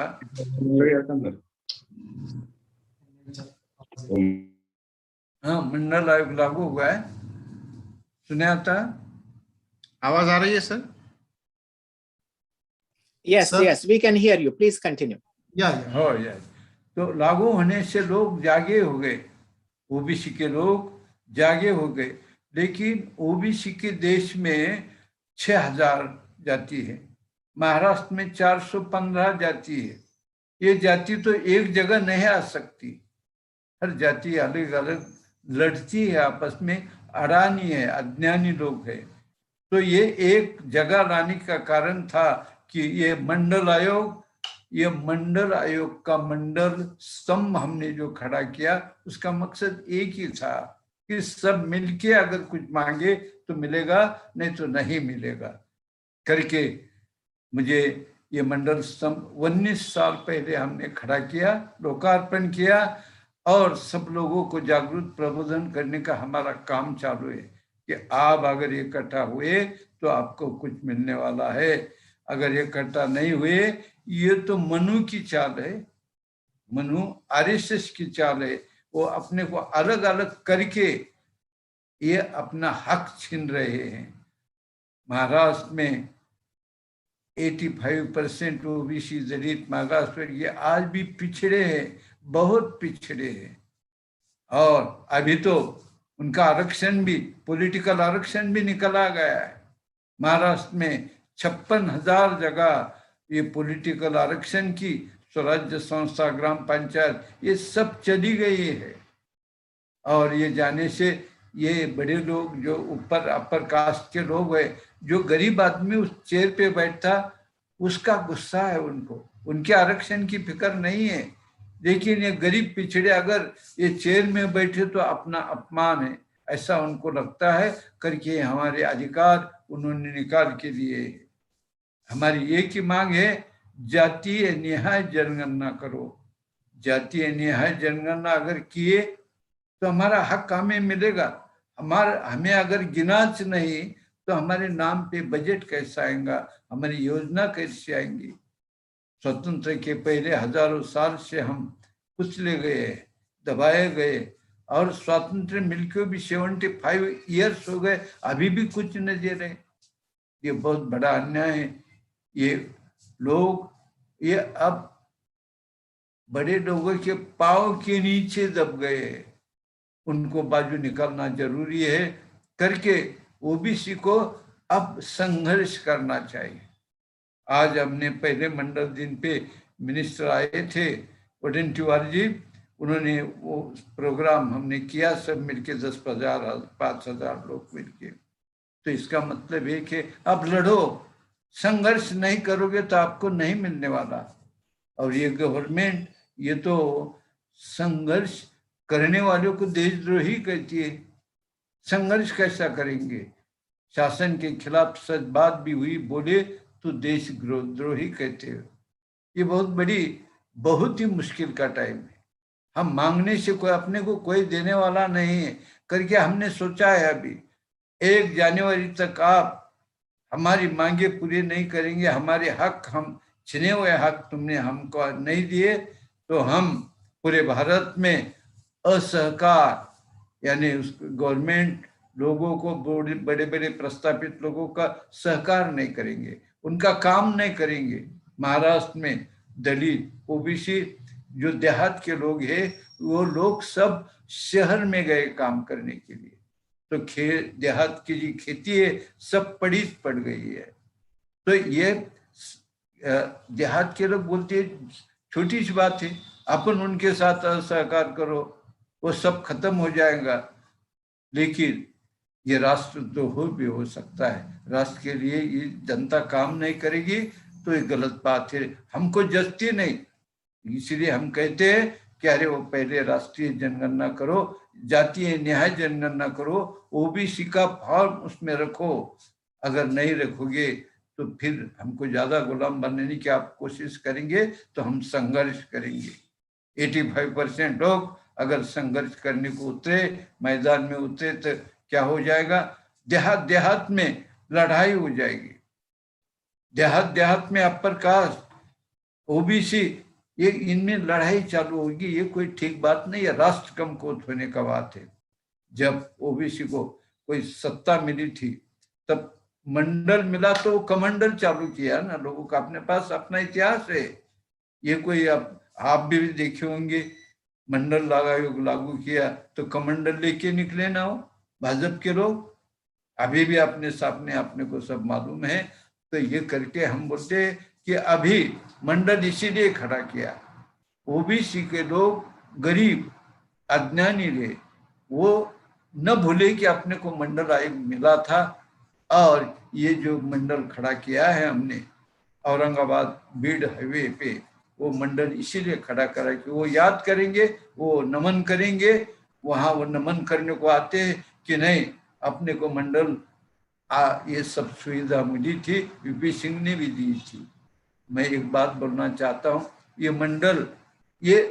मंडल जब हम बनाए लोकार्पण किए तो वीपी सिंह ने, हम जाके उनको मिले कि आप एक बार मंडल आके देखिए, तो वीपी सिंह औरंगाबाद को आए थे और हमारे पास मंडल पे आए थे। तो उन्होंने बोले डॉक्टर साहब मैं नमन करता हूँ आपको इस बारे में कि आपने मंडल खेला, एक भी शिष्य मुझे मिल गया, बहुत खुशी की बात है।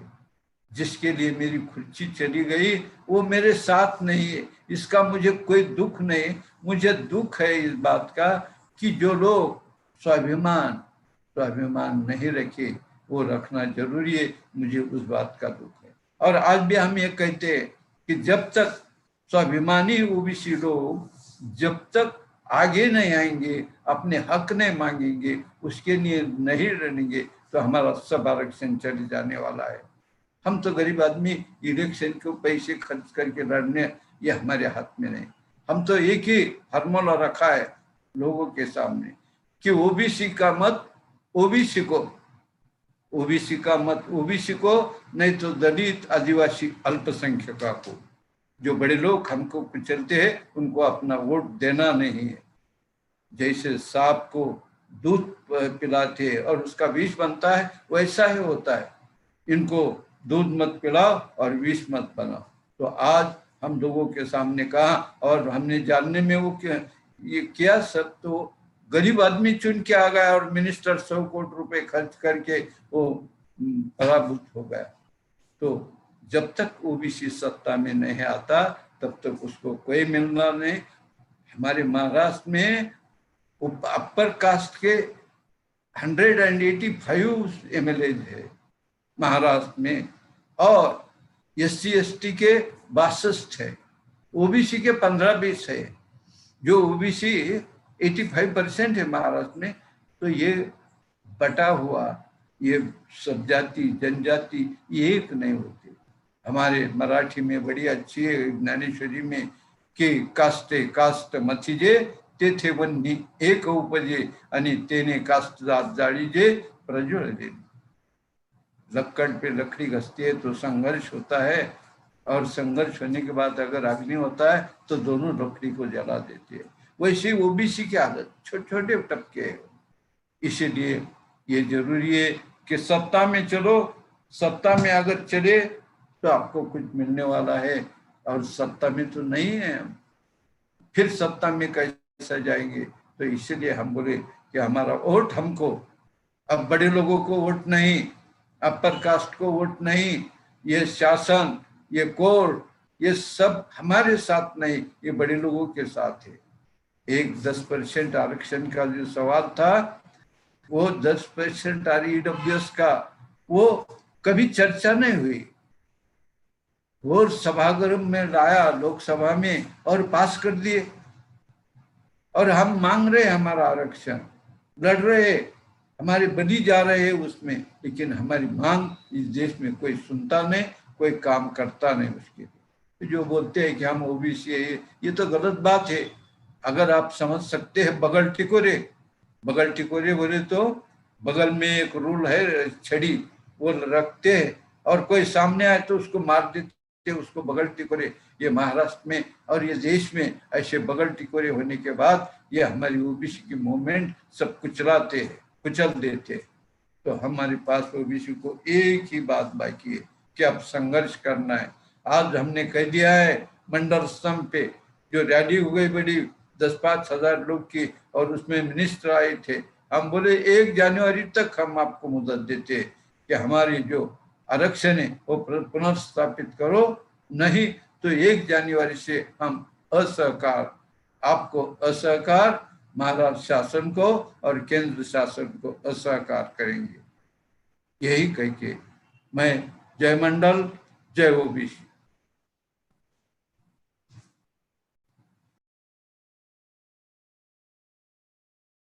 Very much, Dr. Narayan Munde. On this occasion, Rashtriya OBC Mahasangh proudly honors Honorable Shri Narayan Srimantrao Munde on the auspicious occasion of 6th National Convention for his distinguished services, in particular to the OBC community, and for establishing the Sugarcane Workers Union, and also for being elected to the Legislative Council for 12 years, and also for fighting for social justice and erecting the first Mandal pillar in India in Jalna district. Congratulations, sir, for the commendable service and also your inspirational speech to the OBC community. Until and unless we unite and fight for our rights, as you rightly said, the OBC government will not come. In association with our cousins, SCs and STs, as you rightly said, we are 85%. We are the most majority in this country, and we should be forming the government with your inspiration and motivation and blessings. And hopefully all of us can come together to fight for our rights. Again, congratulations on being felicitated on the occasion of Rashtriya OBC Mahasangh 6th National Convention. Thank you, sir, for joining us. Dhanyawad, dhanyawad. Thank you. MCs, please introduce our next speaker.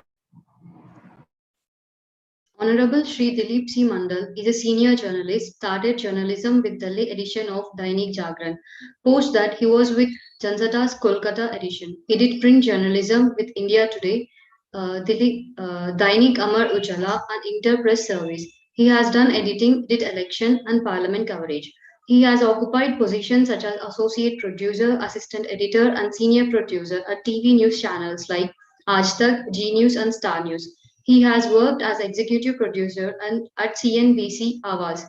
He resigned from the position of managing director of India Today Hindi in May 2014 due to different priorities in his life at that time. His articles still appear in India Today's Hindi edition. He is very active on social media and writes extensively on politics and casteism. He also took part in several academic seminars. Let's have a warm welcome to Shri Dilip C. Mandal to deliver his address.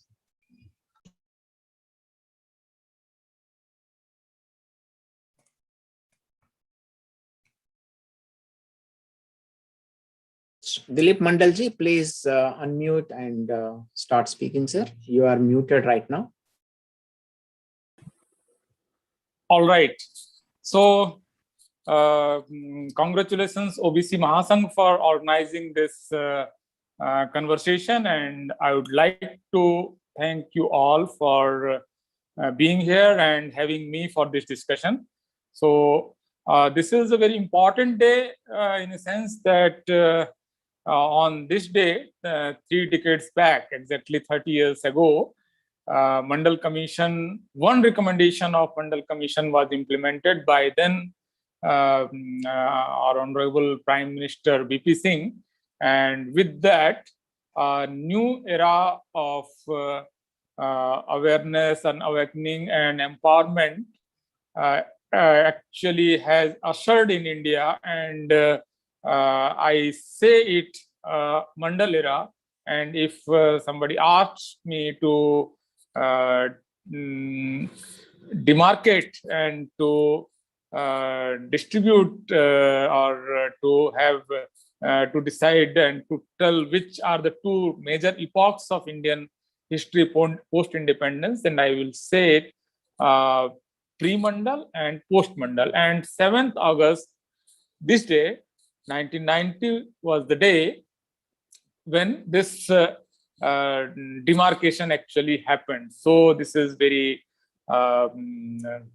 auspicious occasion, not in the sense of religiosity and all that, but it's very important day, and very that day history was made when BP Singh actually announced that 27% of central government jobs will be reserved for OBC, and that was only one of the recommendation of Second Backward Class Commission, and which we know famously as the Mandal Commission. So that is the backdrop of my deliberation, and I would concentrate, and as asked by the organizers, that I will concentrate on the issue of caste enumeration, popularly known as caste census, and how that is important for the OBCs according to different surveys and reports. This is almost 50% or more than 50% of Indian population, and why this caste enumeration, decadal caste enumeration, is important for the OBCs. That will be focus of my deliberation, my conversation. So with that, I'm starting my deliberation, and if organizers can guide me, what is the time frame in which I have to conclude my speech, then I will frame it accordingly. So please feel free, sir. Take your time. Take your time. Take your time. Thank you. Okay. Thank you. So because in that case, what is the time now? So it's yeah. So I would like to conclude it in say 30 or 40 minutes, and whenever I'm exceeding my time limit, I think we suggest to limit to 15 minutes, sir, if you don't mind. 15 minutes. 15 minutes is fine. Okay, fine. Because I give long speeches on this topic. Sometimes it goes to 2.5 hours, sort of. Anyway, so 15 minutes is fine. So sir, we can provide 30 minutes. Oh, okay. Fine. Let me. Go ahead. Go ahead, sir. 30 Feel free. minutes. Thank you. 30 minutes. 30 minutes. I will stick to your time frame. 30 So minutes. 30 minutes. this fine. So caste enumeration is a big issue, and it's raising and it's impacting the whole political discourse, parliamentary discourse also in India at this juncture.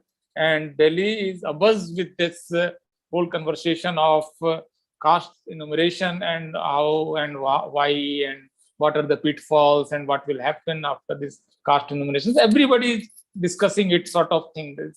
It's on the top of the mind of the political class in India, because possibly and nobody is sure about it, how it is going to impact the political processes in India when this or these data will be out and for the public consumption, and political class and citizenry will access to this data of caste and how each caste is getting which sort of positions and what is their share in natural resources and jobs and all that. So this data is will be a big thing that even the group or classes that are now opposing the caste enumeration, they also know, and the groups which are in favor of caste enumeration, they also know that this is going to be something big and about which we don't know much what will be the consequences. So castes are a social reality of India. We all know that, and almost all those who enumerate themselves as Hindus, especially all those groups, and that is almost 78% of Indian population enumerates themselves as Hindus. Everybody has some or other caste, and that is a system of graded inequality, and you all know that, so I'm not going into that detail. And for that, when the decadal census started in India in 1881, first structured time frame bound enumeration caste census happened in 1881. Caste was one of the questions, and 17 questions were asked in that census. So we have data for 1881 census. So after that, this was the practice at the time of British rule. The colonized country and the rulers, the Britishers, decided to collect all sort of data, and when they saw all, they were collecting data pertaining to language, pertaining to gender, pertaining to religion, and pertaining to caste also. So caste was there. So caste was caste is always should be in plural. Caste in itself, one, it's not in singular, it doesn't gives the right meaning. So castes were always enumerated till 1947. So what we have data for, the last data we have about caste census is from 1931 census, because 1941, as you know, that Second World War started, and it was not possible for the government at that time to tabulate that data. But in 1941, caste column was there, but we have data for 1931. So presently, all our policies related to caste is based on that data of 1931, which is 90-year-old data. And if in this census, in 1921 census, government decides, which they have already decided what they're saying, if they are not enumerating caste, so next opportunity for enumerating caste will come in 1931.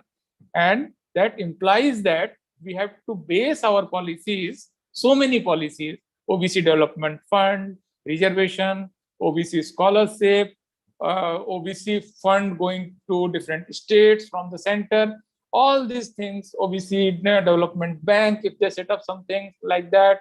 So everything will be based on 100-year-old data. So this is the present scenario. And this is hugely problematic. With that old data, which has been questioned so many times by different courts, you can't have fair and good and robust policies based on 90-year or 100 years old data. So, you know, if you are in Britain or in US, you know that how census is being done there. It is census here in US also, and I was talking to one of the sociologists there in Rutgers University, and she informed me that they are taking all sort of data. They are collecting all sort of data, whatever is possible. They are even enumerating illegal immigrants. What they will do with that data is altogether different question.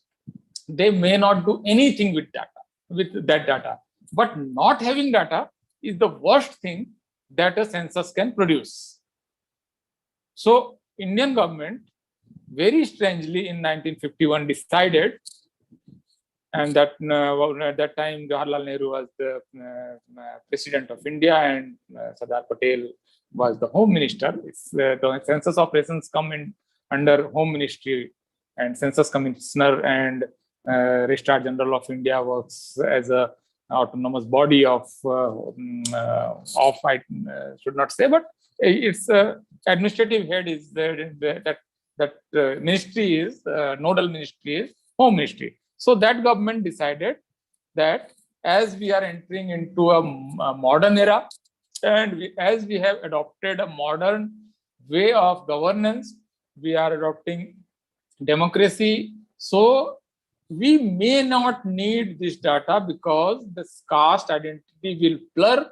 Later on, it will wither away, and caste will not be an important identity.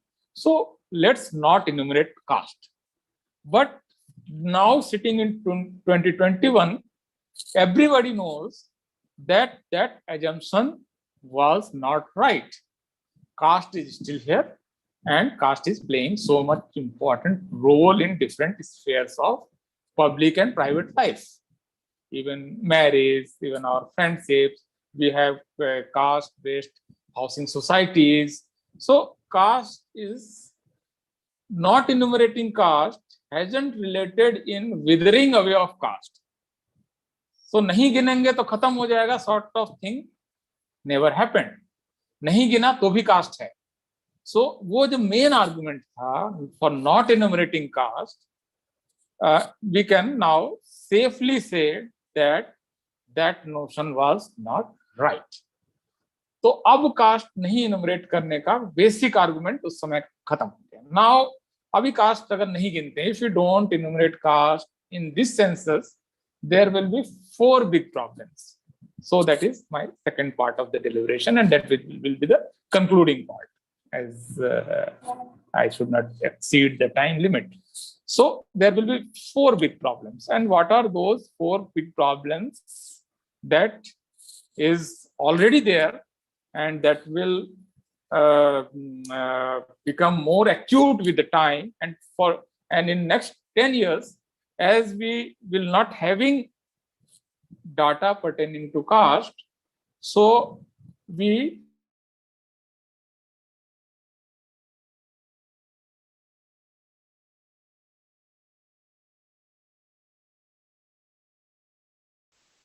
am I audible?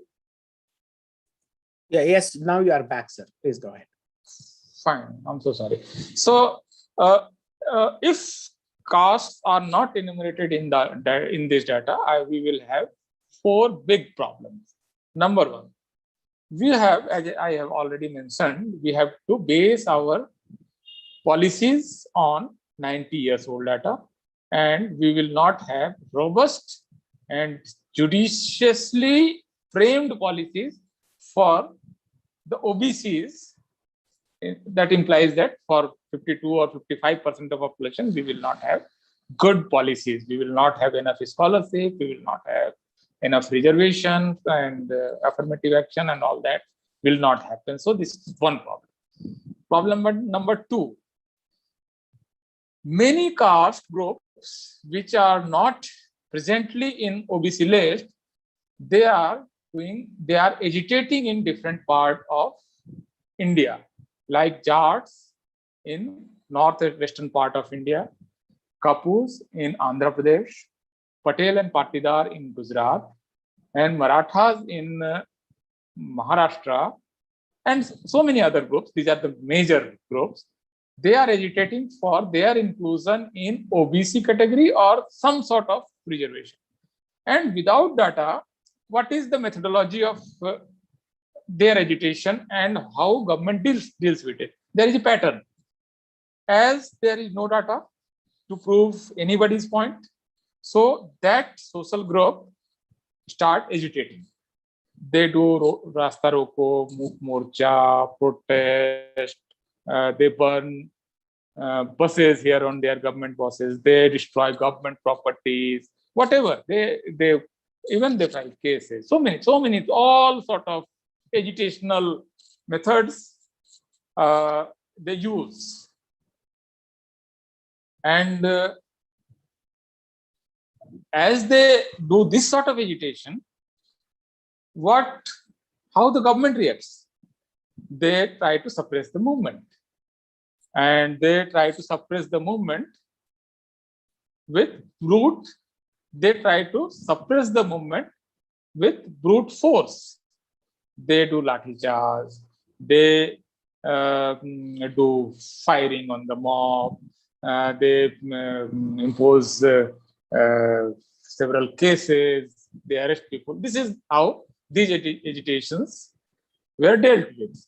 So this will happen till the government and everybody has the data to say that this X caste, this is their population, and they are underrepresented or overrepresented, they are socially or educationally backward or forward. Then there will be a scientific method or methodology to address these questions. So if you don't have data, so these agitations will be there as a national problem. So this is the second problem.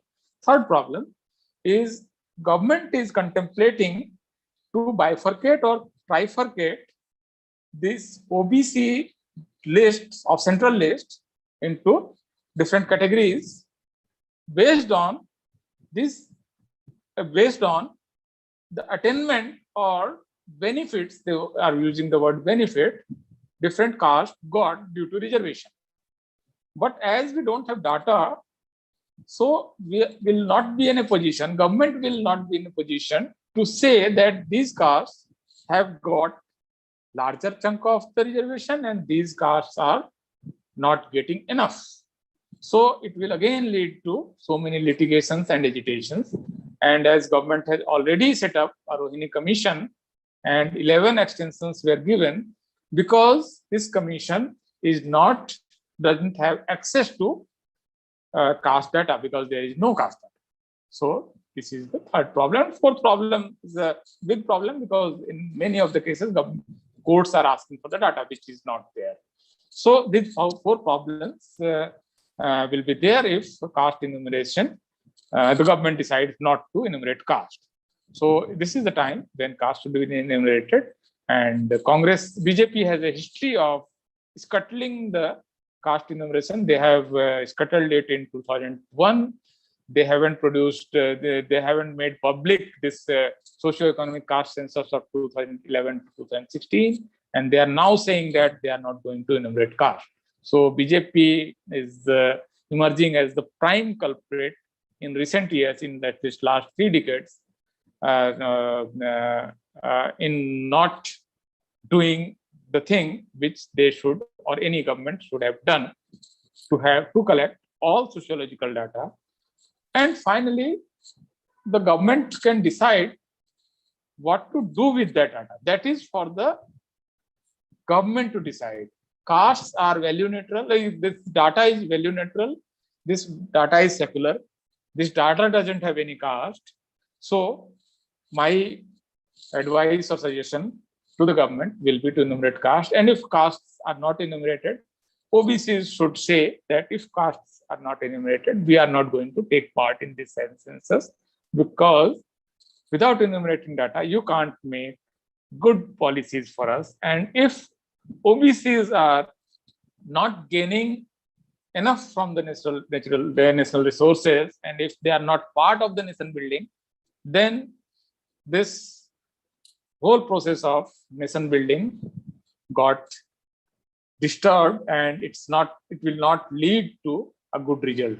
So with this, I would like to congratulate you for organizing this discussion and deliberation and listening to me. Thank you so much, sir, and all the listeners. Thank you so much.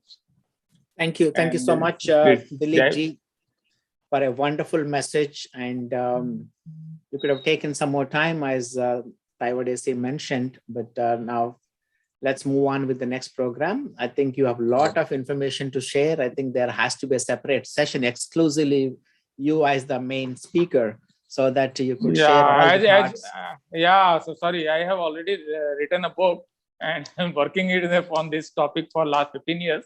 So we can later on we can discuss it. Sachin ji, let's have a separate detailed session with Dilip Mandal ji, so that he could share the content of his book to inspire and motivate our OBC followers and activists. Thank you so much, sir, for joining us today. Thanks. So now let's invite our next speaker, MCs.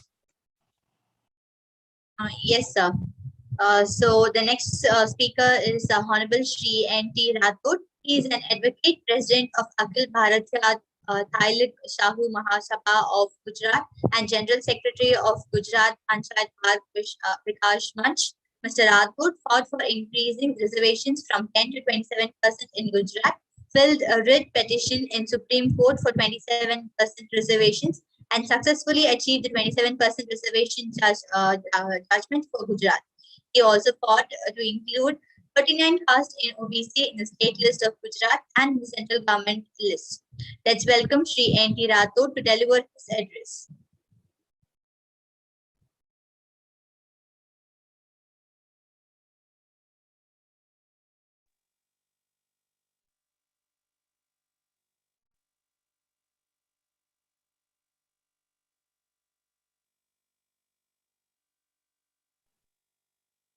Shri N.T. Rathod, sir.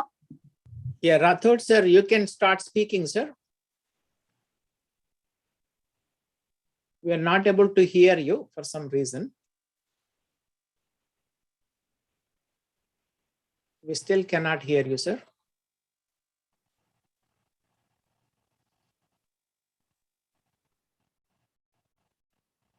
Yeah. Not able to hear you.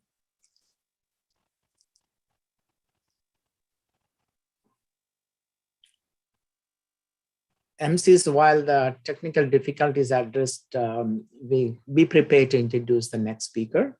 Yeah, let's give a couple of more minutes to Rathod ji.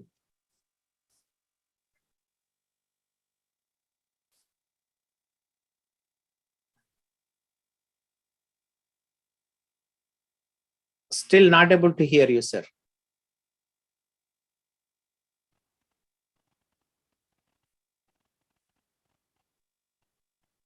No, sir. Yeah. So we will give a few more minutes to him to figure it out.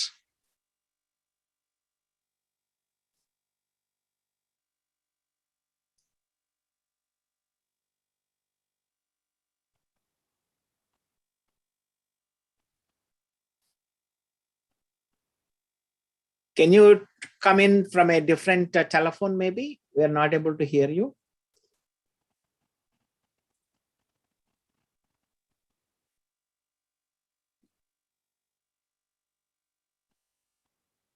Still, we can't hear you, Rathod ji.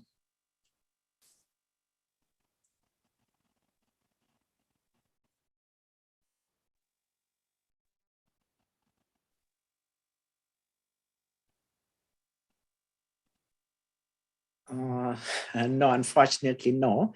Sir, can you fix it? We will have another speaker meanwhile. If you can fix and in the message me in the chat box, we will watch once you are ready. We'll get you as the next speaker. So MCs, let's introduce our next speaker. Sachin ji, is our next speaker ready?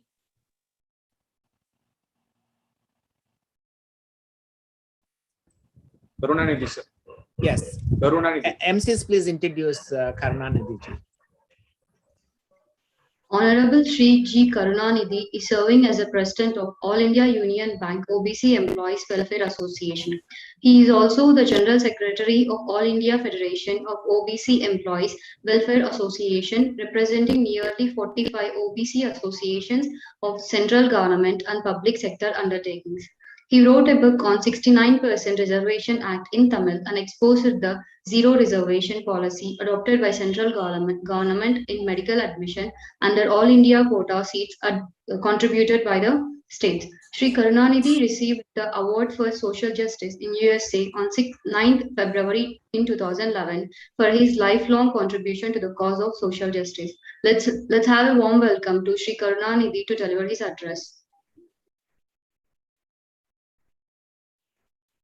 Start. Is it audible, sir? Yes, Can it I is start? audible, sir. Please continue. Okay. Okay. Thank you. Thank you. Good evening to everyone. First of all, I thank and congratulate this Rashtriya OBC Mahasangh for organizing a program on this historic day of 7th August 1990 and inviting various speakers to talk on various subjects that is affecting the welfare and the interest of the other backward classes who constitute majority of this country.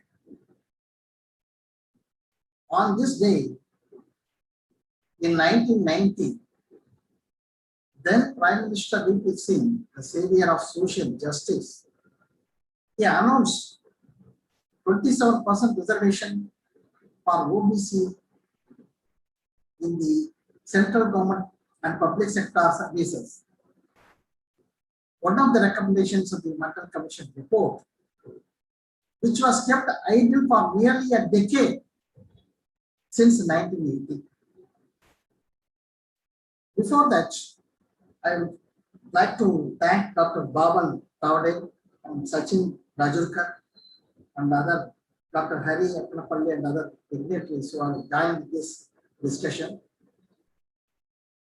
And when this VP Singh announced that in the parliament, he made a reference that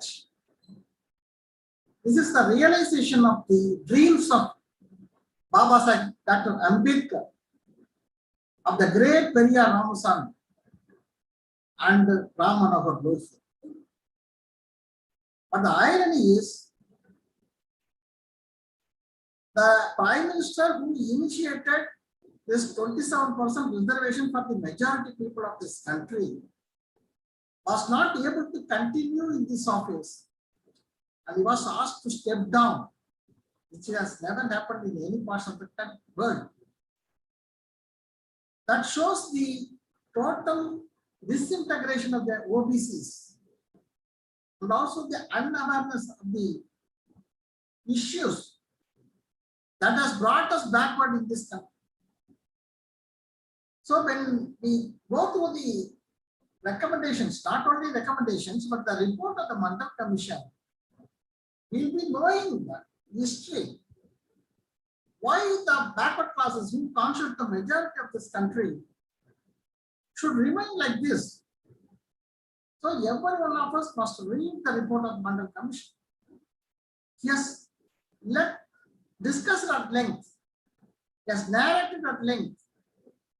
The various injustice that has been meted out for this majority people in the name of caste, in the name of religion, and denying the basic fundamental right of education for thousands of years, that has brought them to this level. And only prior to independence, on some states like Maharashtra, Mysore and Madras Presidency, but in most of the states, only after the independence, in the states, some measures have been taken for the welfare of the backward classes, and some policies on affirmative action has also been introduced. But in the central government, even though Article 340 of the Indian Constitution specifically states that the government should institute a commission to look into the welfare of the backward classes and take measures for their advancement. The first backward class commission under Kaka Kalelkar, which was submitted to the then Congress government headed by Pandit Jawaharlal Nehru in 1955, was not even tabled in the parliament. It did not see any light of the day. It was thrown into the dustbin. Thereafter, after nearly 25 years, only in 1979, the then Janata government, they constituted the second backward class commission, and B.P. Mandal became the chairperson of the commission. He gave his report on December 31st of 1980. During that time, the Janata government fell down and the Congress government headed by Indira Gandhi came. But Indira Gandhi never took up the matter seriously. It was not on the table in the parliament. And in Tamil Nadu, you know very well, which is the where the social justice movement is very strong. The DK cadres belonging to the Periyar movement struggled. Nearly they conducted 16 agitations. They went to Delhi also. They were reported arrest. They were put into Tihar jail for demanding the report to be placed in the parliament, which is a constitutional obligation of the government, for which we have to fight. The pity of this country is, whatever we are demanding, we are not demanding new. We are asking the government to comply with the constitutional permission. Every minister, every official takes oath on the name of the constitution. And we tell them, please go as per the constitution for which we are struggling even now in 2021. So that means where we stand today. Because we don't have the power. We are not in the deciding stature. We are not in the governance of the country. We don't represent in the decision-making process. That is why still we are at this very pitiable and shameful stage. And for your information, I would like to tell you that Supreme Court of India in the Nagaraj and others versus Union of India, judgment of 19th October 2006, stated that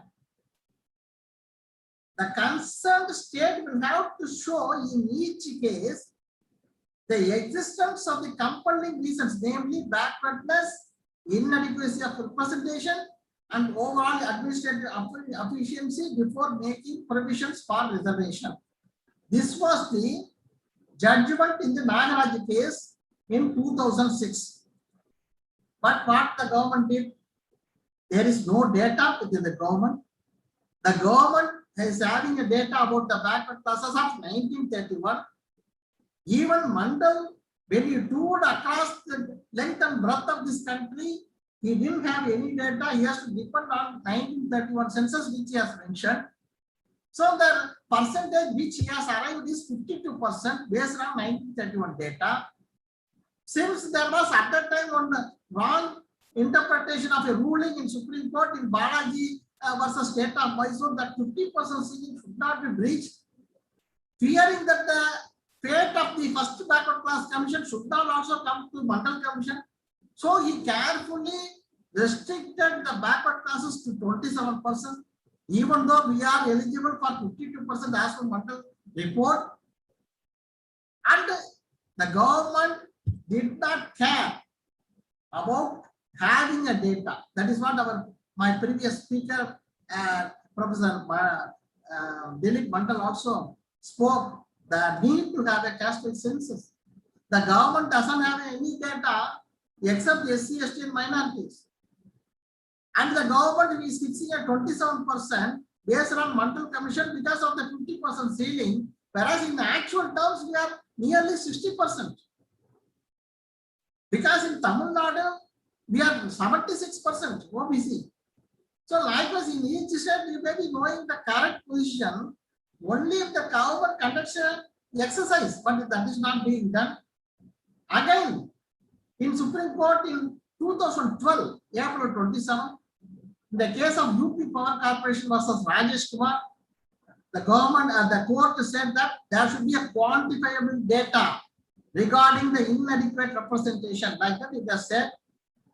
But when the Mandal Commission judgment came in 1992, Indira Sahni case, on November 16, 1992, they specifically said that there will not be any reservation in promotion for OBCs. But along with that, they said that the existing reservation in promotion for SC/ST should continue only for 5 years. That is from 92 to 97, which they have been enjoying previously also. So the government, Congress government at that time, Sitaram Kesari was the Union Welfare Minister. He brought a constitutional amendment, 16(4)(a), stating that the state has got the powers to provide reservation for SC/ST in promotion also. At that time, when the discussion was there in the parliament, members of the parliament raised and told our Union Welfare Minister Mr. Sitaram Kesari that when you are bringing an amendment, you can also include OBCs along with the SC/ST in promotion. Nitish Kumar, Sarath Yadav, like that, so many speakers were there in the parliament. All these people raised the matter. But the minister assured the parliament that they will bring a separate bill, amendment bill, to provide reservation in promotion for OBCs. This was done in June 1995. We are in August 2021. Till date, no, nothing has happened. No efforts has been taken. But the data that is given by the government says, it will be a pity if I read that data, that all these data have been obtained through RTI. The government, in our representation of OBCs in the government, in the banks, in the insurance companies, in the education institutions or faculties, the representation is most of the institutions we are 0 or less than 5%. That is the position. In 19 public sector banks, I can tell you, there are 450 general manager posts. The representation of OBC is just 5, not just 1%. Similarly, deputy general manager post, 1,225. OBCs are just 16. That is 1%. This is the position in the public sector banks. In Ministry and Department of Central Government, in the President Secretariat, we are 0. In Vice President Secretariat, we are 0. In administrative reforms and public grievances, we are 0. In Department of Health Services, we are 0. In Skill Development Ministry, we are 0. In Atomic Energy, we are 0. In Chemicals and Fertilizers, we are 0. In Textiles, we are 0. In Coal, we are 0. In Railway Board, where there are 288 persons are there, we are 0 in Railway Board. This is the position in the central government. In the insurance companies, the National Insurance, New India Assurance, Oriental Insurance, United Insurance, General Managers 42, OBC 0, Deputy General Managers 275, we are 0. Similarly, Life Insurance Corporation of India and LIC, Scale 1 officer, 32,847 Scale 1 officers are there. We are just 1,464. That is our representation in LIC in group Scale 1, minimum level. In the Scale 4, that is executive level, 4,485, we are 675. This is the position in the insurance companies. If we take the education institutions, in IITs, in IIT Bombay, 40 deans are there, OBC 0. IIT Delhi, 17 deans, we are 0. IIT Bhubaneswar, 7 deans, we are 0. IIT Madras, 16 deans, we are 0. IIT Jodhpur, 8 deans are there, we are 0. IIT Hyderabad, 14 deans are there, we are 2. IIT Mandi, there is no information about that. Like that in professors also, in many of the IITs, we are 0. This is our position in the education institutions. Similarly, in the central government departments, we are having 86 secretaries today in various central government secretariat services. Representation of OBC is 0. So, after nearly 75 years of independence, after implementation of 27% reservation right from 1993, almost 28 years, we are in most of the departments, we are 0 or less than 5%. But we say that we are majority of this country. So one thing we must understand, that majority means not in numbers in the street. Majority means how much we are representing in the government, in the decision-making process. That is called the majority. That is what Periyar used to say. Because today, who are occupying the governmental departments? A negligible 3% population is occupying more than 90% of the post. So they decide the policies, they implement everything. Whatever we demand today, we are demanding against the 3% population. But in terms of electing the representatives, we hold the thumb. We are having the majority. But in the decision-making process, we don't have a representation. So this is a very, very serious matter. Unless we have a majority in the governance of the country, whatever achievements we do today can be negatived by the people who are sitting in the top. So many IAS officers, I can tell you a lot of things, but because of the time constraint, I have to restrict my speech. 2015, nearly 100 IAS officers, they got selected, but still most of the people have not been given allotment of postings by the DOPT, citing their parents' 3 million. We are still fighting. Parliamentary committee has intervened. NCPC has intervened. But the officials in DOPT say that they will not do it. Madras High Court has directed. Delhi High Court has directed. Even then they are not implementing. Means they think they are having all the power. So unless we acquire the power, not only in the political power, we should have the executive power. They are the deciding people today. You have seen what happened to All India quota. Oh, for so many years they have struggled. But the officials were determined not to give reservation.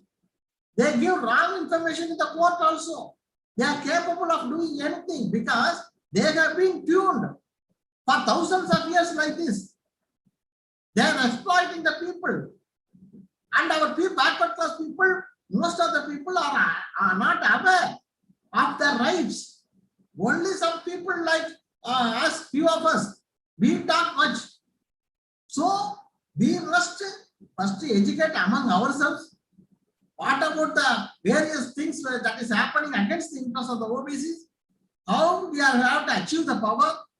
So we have to build a movement, social movement, to spread educate the masses. Then only we will be able to achieve. That is what happened in Tamil Nadu. Since we were able to, Periyar movement was able to educate the masses. Today in the Madras High Court, we are having 55 judges, out of which 40 judges belong to backward caste. 7 judges belong to scheduled caste. 11 judges belong to the women category. How it happened? because of the social movement. In 234 MLAs in Tamil Nadu, there is not a single Brahmin our assembly. How it happened? Because of the social movement.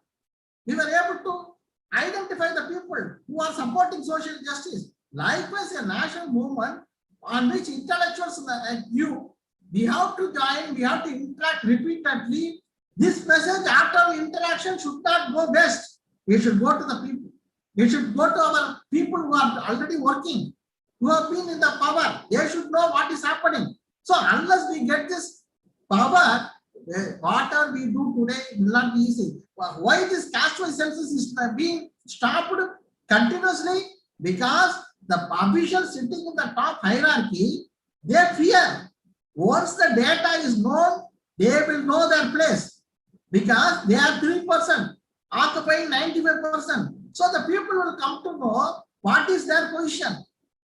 That is why they are blocking this caste-wise census. And there is no political will on the part of the government to conduct this exercise. So this kind of things is there. So we should have a power for which there should be a reservation promotion, for which there should be a constitutional amendment. So it has to be done by the parliament, means we have to impress upon the members of the parliament, citing all these data. The need to have the power from the backward classes means not only our MPs, we should have our people in the governance of the country, means executives, in the group A level, in the secretary level, in all the departmental promotion committees, we should have our OBC member. So all this has to happen, means we should impress on the political parties, the members of the parliament and the government continuously with all our data. We should continuously focus on that. Until then, we will have to continuously speak only on this. So this is the position today. So I think we should impress upon the government to have a constitutional amendment to bring reservation promotion like other reserved groups. When one reserved group is having a reservation promotion, naturally the other reserved group should also have the same right. That should be the constitutional provision, and that is being denied. So we must do all our efforts in achieving reservation promotion. And I thank all of you and our Rashtriya OBC Mahasangh for giving this opportunity to share some of my views. Thank you. Thank you so much, Karunanidhi ji, for your excellent enumeration of all the deficiencies in the current system and your message to unite and fight for the constitutional amendment to make sure that our rights are protected, at least to start with the implementation of the Mandal Commission report. And on top of it, after the caste census is done, proportionate to that, those things have to be amended accordingly so that our true representation in governing the country as well as in administering the country, which is the need of the hour.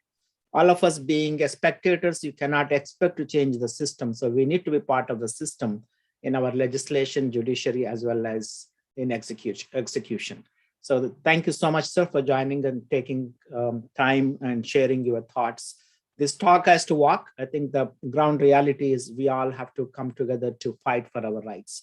Thank you so much. And I would like to invite our next speaker, Mr. Madhu Nayak, Rashtriya OBC Mahasangh State President from Goa. Madhu sir, if you could unmute and come and deliver your address, sir.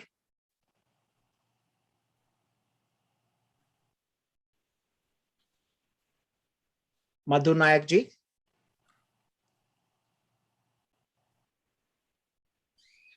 Madhu Nayak from Goa. Best wishes to all on this Mandal Day. Remember our warriors, us Mandal Commission, Mr. Lalu Prasad Yadav, Manyavar Kanshiram, Sharad Yadav, Tau Devilal, Mayawati, Ramvilas Paswan, Mulayam Singh Yadav, who were equally supportive to pressurize VP Singh as Prime Minister to accept recommendations of Mandal Commission. Even though there were 24 recommendations of Mandal Commissions were there, only one recommendation accepted. Today we have to pledge, to fight, to unite, to demand Government of India to accept 22 balance recommendations of Mandal Commission. If we do not unite, our demands will not be accepted by any government. So what Mr. Karunanidhi said, we should educate masses at large, at OBCs are not getting convinced at easy, even though we are more than 50% population of this country. Recently in Goa, even though we are in majority, more than 60% of the OBCs in 19 communities, I have recently taken over as the state president of Goa Rashtriya OBC Mahasangh. I have taken various issues with the state government. It's a gross injustice to OBCs of Goa as Goa State Commission, which was enacted in 1993 March by Mr. Ravi Naik, who was the OBC Chief Minister in the state. After it's vacant now for last 6 months. So we are with the no OBC Commission. So we have no place to appeal against any injustice. I would request people of Goa also and support from all India OBC leaders to support us to fight to get our rights. Gross injustice, you can see that 6 months we are without OBC Commission. I would request a part like Mr. Stalin was said scrap NEET as for NEET, our children has no scholarship, their parents to complete NEET course, pay fees of 2 lakhs per year. So I would request the OBC Mahasangh to take the issue, let all state governments make their merit list with their board exams or inculcate all the syllabus in their 11th and 12th higher secondary school education. Would request if our requested the state government, if OBC column is not entered in the census 2021 by Home Ministry of India, we requested the state government to take up separately OBC census of OBCs in Goa. I would like Mr. Taiwade to have coordination committee meeting frequently to follow up with the central and all state governments of OBC post promotion in reservation. Also would request for representation in judiciary, as Ishwariya also spoke, that we need an immediate appointment of judicial commission so that 60% OBCs get their proportionate share in the judiciary so that we can get justice. Except our representation in the system, in the judiciary or administration, we are not going to get any justice deemed to be given to the OBCs. With this, I conclude my speech. Thank you for organizers for giving me time to address on the occasion. Thank you, sir. Thank you, Madhu Naik ji, for your valuable message. Thank you so much for joining us and representing Goa and fighting for the rights of the OBCs in Goa. Now, I would like to invite Shri Jashpal Singh Kiwaji, All India Backward Class Federation President from Punjab. Sir, please unmute and deliver your address.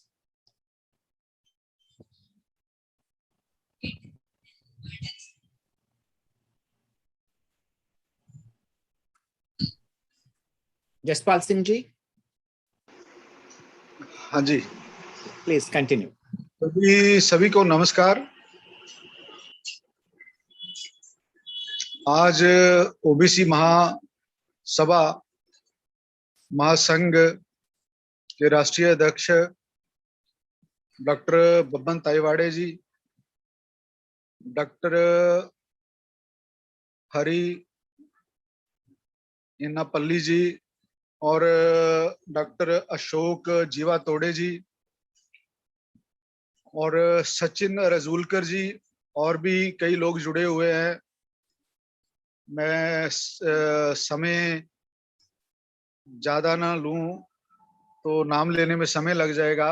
आज जो मंडल दिवस के ऊपर हम मंडल दिवस के ऊपर जो 6ठा राष्ट्रीय अधिवेशन चल रहा है उसमें सभी को नमस्कार करता हूं। और ये 6ठा राष्ट्रीय अधिवेशन है। मैं हमेशा हर जगह यही कहता हूं कि हमें दो तरह से काम करना चाहिए। एक तो जो सरकार के अंदर लोग हमारे काम कर रहे हैं, चाहे वो किसी भी सरकार में हो, चाहे वो स्टेट सरकार में हो, चाहे वो नेशनल सरकार में हो, और बाहर के जो संगठन काम कर रहे हैं उनका आपसी तालमेल रहना चाहिए, ताकि हमें मालूम हो कि सरकार अब क्या हमसे क्या चाहती है। संगठनों का प्रेशर होना चाहिए कि अब जो नीचे वाले लोग हैं, जो बहुसंख्यक वोट बैंक है हमारा ओबीसी समाज का, उसका मूड कैसा है, वो क्या चाहता है। शिक्षा में रिजर्वेशन चाहता है, रोजगार में चाहता है, ये तो तय है कि हम अपनी आबादी के अनुसार रिप्रेजेंटेशन चाहते हैं, पर वो दे नहीं रहे, पर वो थोड़े थोड़े हिस्सों में दे रहे हैं। तो वो हमारा मूड देखता है कि नीचे के लोग क्या चाहते हैं, तो संगठनों के माध्यम से वो हमारी बात सरकार के पास जाती है। तो इसमें जो ओबीसी महासंघ है वो बहुत बढ़िया अच्छा रोल निभा रहा है। और हमारा जो Akhil Bharatiya all India backward classes federation है वो भी बहुत बढ़िया रोल निभा रहा है। और आज मंडल के दिवस पर मैं यही कहना चाहता हूं कि मंडल ने तो जो अपना काम करना था कर दिया, अब हमें अपना काम करना है। जैसे हमने आंध्र भवन में पिछले 25 तारीख को एक नीट में बहुत बड़ी प्राप्ति की है।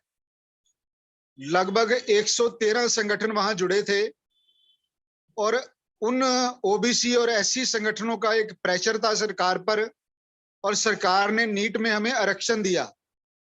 ये हमारी बड़ी प्राप्ति है। पर क्योंकि हमारा समाज देश में 50% से भी ज्यादा है, वो प्राप्ति जरूर है पर हमारे लिए वो पर्याप्त नहीं है, सफिशिएंट नहीं है। हमें तो अपनी आबादी के अनुसार रिप्रेजेंटेशन चाहिए। हमारे लोकसभा में 272-71 एमपी होने चाहिए ओबीसी समाज के।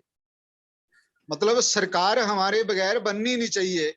हमें तो वहां तक प्राप्ति के लिए संघर्ष करते रहना है।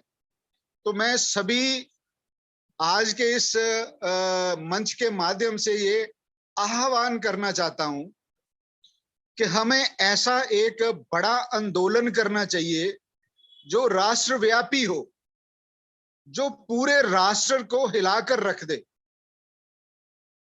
ताकि सरकार मजबूर हो जाए हमें आबादी के अनुसार रिप्रेजेंटेशन देने के लिए। और वो तभी संभव होगा जब हमारा जो 2021 में 21 में सेंसस होने वाला था, अब 22 में होगा, तो उसमें हमारी जनसंख्या की सेंसस करवाया जाना चाहिए। तो मैं इतना कहता हुआ सभी को आज के इस प्रोग्राम के माध्यम से, मंच के माध्यम से सभी को बधाई भी देना चाहता हूं कि आप आगे बढ़िए। पूरा पंजाब का ओबीसी समाज आपके साथ खड़ा है, तन से, मन से और धन से। दिल्ली में कोई भी बड़ा प्रोग्राम करना होगा, हम ऐसे योद्धा हैं कि हमने देश को आजादी लेके दी है, इसमें दो राय नहीं है, अतकथनी नहीं है। अगर आप पंजाब के शेरों को आगे करोगे लड़ने के लिए, तो हम खून बहाने, अपना खून देने के लिए तैयार हैं।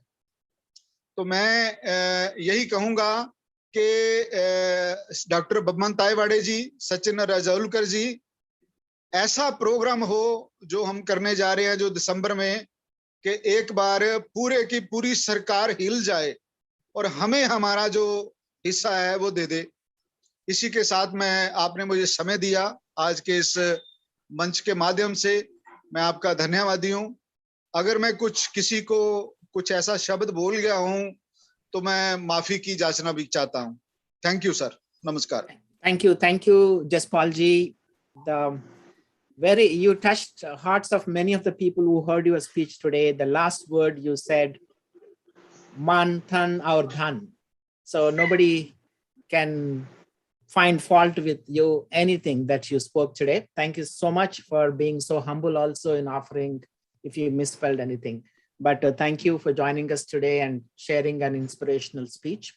Now I would like to invite the MCs to introduce our President, Dr. Ashok Jivatode ji, to deliver his presidential address. MCs, please introduce Dr. Ashok ji. धन्यवाद डॉक्टर हरी पन्नापल्ली साहब. Sir, wait, sir. They will going to introduce you formally. 1 second. Honorable Dr. Ashok Jivatode is a national coordinator, Rashtriya OBC Mahasangh.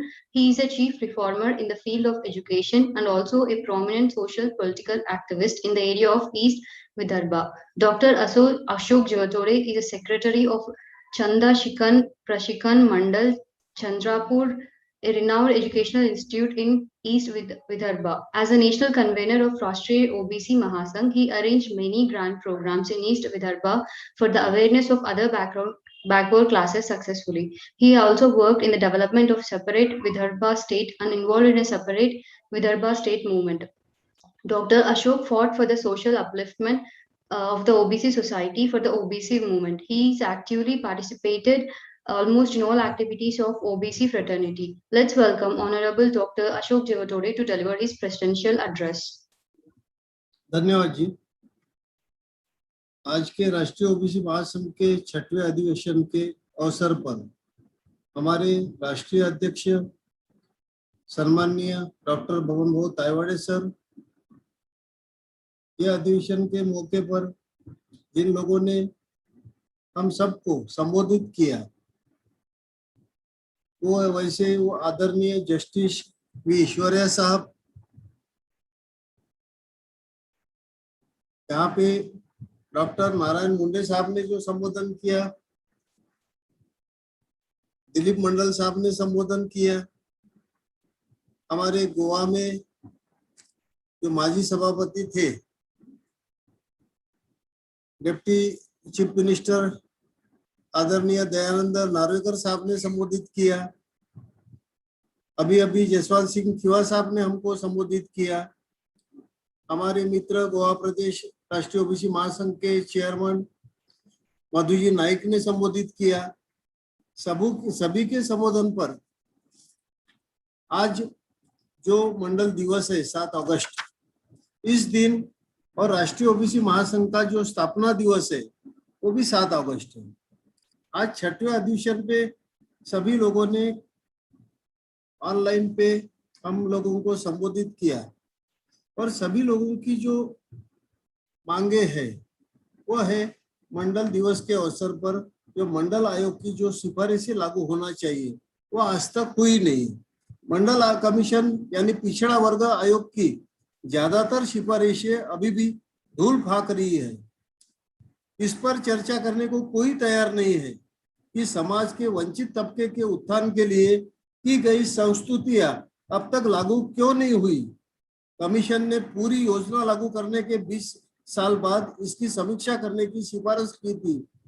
आरक्षण की समीक्षा करने की बात तो अक्सर कोई ना कोई छेड़ देता है, मगर मंडल कमीशन की रिपोर्ट किस हद तक लागू हो गई इस पर बातचीत कोई भी नहीं करता.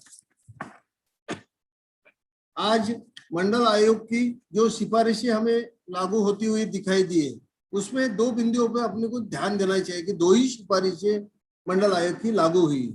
पहली सिफारिश केंद्र सरकार की नौकरियों में ओबीसी को 27% आरक्षण और दूसरा केंद्र सरकार के उच्च शिक्षा संस्थानों में एडमिशन में ओबीसी का 27% आरक्षण। बाकी सिफारिशी पर तो काम अभी भी शुरू नहीं हुआ है। मंडल आयोग के इस स्थापना दिवस के अवसर पर मैं इतना ही कहना चाहता हूं कि मंडल साहब ने आयोग के जरिए जो अपनी सिफारिशें हम तक लागू करने के लिए सिफारिश की थी, वो सभी सिफारिशें लागू करने के लिए कुछ ना कुछ केंद्र सरकार ने कदम उठाना चाहिए। ये हम सबका प्रण होना चाहिए। और इस पर आज सभी वक्ताओं ने जिस प्रकार से जाति न्याय जनगणना केंद्र सरकार ने करनी चाहिए, इस पर जो मत व्यक्त किया, उसी प्रकार हमारे डॉक्टर बबन भाऊ तायवाड़े, अध्यक्ष राष्ट्रीय ओबीसी महासंघ के, इन्होंने जो राष्ट्रीय ओबीसी महासंघ के बारे में, आज तक के सफर के बारे में उन्होंने जो हमने मुकाम हासिल किया, उस पर जो मत व्यक्त किया, उसके लिए भी मैं उनका शुक्रगुजार हूँ। हमारे महासचिव सचिन जी राजूरकर सर ने जो आज का जो वेबिनार जो अधिवेशन के जरिए सभी लोगों को एकत्र किया, उन सभी लोगों की ओबीसी की समस्याएं जन जन तक पहुंचाने का जो काम किया, उनके लिए राष्ट्रीय ओबीसी महासंघ की तरफ से उनका भी मैं शुक्रगुजार करता हूं। आज जो अधिवेशन यहाँ पे संपन्न हो रहा, उस पे ज्यादातर लोगों के मत पर मैं सहमत हूं और इस प्रकार से केंद्र सरकार रहे चाहे राज्य सरकार रहे, अपनी सभी मांगे पूरी करने के लिए ओबीसी समाज के उत्थान के लिए सभी समूहों ने एकजुट होना चाहिए, ऐसा मैं कहना चाहता हूं। यही रुकता हूं। धन्यवाद। Thank you so much, Dr. Ashok ji, for a very brief but crisp message. And your presidential leadership is very much needed to take this movement to the entire nation, as we rightly said. So we would like to give one more try for Shri N.T. Rathod ji, if his voice is working. Sir, can you unmute and see if you can speak? Rathod ji, try one more time. Yes, sir. Yeah, please. Hello. Now we can hear you. Please continue your speech, sir. First of all, I congratulate you. ये आपने जो प्रयास किया अभी और 27% medicals के अंदर और ऑल इंडिया मेडिकल के लिए जो आपने एजिटेशन किया और जिसके बाद नरेंद्र मोदी ने डिक्लेयर किया 20% रिजर्वेशन, तो उसके लिए मैं राष्ट्रीय ओबीसी महायोग को अभिनंदन देता हूं। और I also congratulate mister Narendra Modi के इन्होंने भी बहुत जल्दी से डिसीजन लेकर अपने समाज को 27% रिजर्वेशन दिया। मैं कहना ये चाहता हूं कि ये फाइट मैंने भी सभी स्पीकर्स को सुना और हमने इसे निकाल लिया कि कुछ मिला ही नहीं है। जो बोला, तावड़े सर ने बोला, ईश्वर जी ने बोला, दयानंद जी बोला, दिलीप जी ने बोला, हर आदमी ने एक एक चीज बताया और बहुत वेरी स्क्रूटिनाइजली उन्होंने अपने को बताया है। मैंने आपको ये हमारा गुजरात का जरा रिपोर्ट देना चाहता हूँ कि गुजरात के अंदर 1994 तक सिर्फ 82 कम्युनिटीज को इंक्लूड किया था। हम लोगों ने उसके लिए फाइट किया और 1990 से, तो 1994 में हमारी 39 कम्युनिटीज जो ओबीसी में ऑल ओवर इंडिया में थी, मैं गुजरात में उसको इंक्लूड नहीं करते थे। हमने उसको फाइट करके 1994 में 82 से 121 39 कम्युनिटीज को ओबीसी में इंक्लूड करवाया। इसके लिए हमने काफी संघर्ष किया। इसके बाद भी गवर्नमेंट ने 27% रिजर्वेशन नहीं दिया। गवर्नमेंट ने ओनली 1994 के अंदर ओनली 10% ही दिया। और भी ऑल ओवर इंडिया के अंदर कई स्टेटों के अंदर 10% और 14% ओबीसी रिजर्वेशन ही दिया जाता है। हम लोगों ने फिर अब इसको हाईकोर्ट में डिसीजन फाइट किया, सुप्रीम कोर्ट में गया और we got 27% reservation in the state of Gujarat. In the same way, we also fight for central government jobs, and we also get 27% reservation in central government in list 7 central list of the OBC. इस तरह हम लोगों ने 27% reservation state और central government के लिए हम लोगों ने फाइट 1990 से लेकर 1999 तक किया। फिर भी ये लोग की चाल ऐसी रहती है कि 1990 में भी उनको 10% 10% रिजर्वेशन मिलता था, 5% ऐड कर देते वहां। इस तरह हमको फाइट करना पड़ा। तो हमें हमारे समाज को इसके लिए खूब फाइट करने की जरूरत है। हमारे यहाँ अभी गवर्नमेंट नई नई पॉलिसी लाके क्या करती है,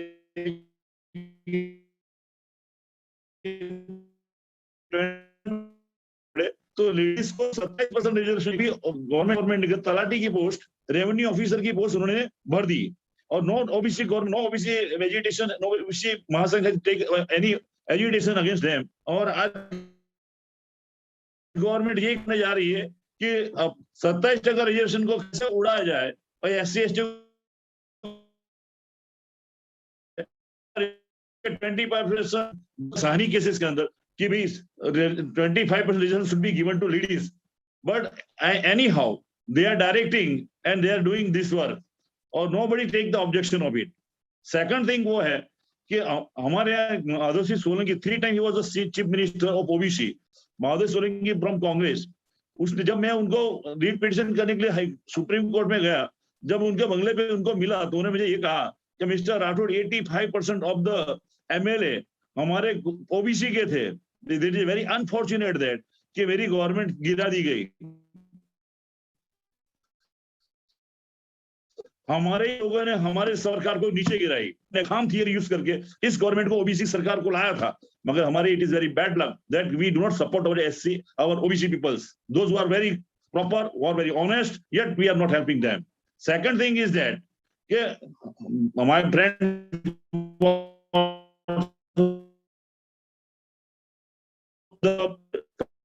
enumerated very nice, very strongly.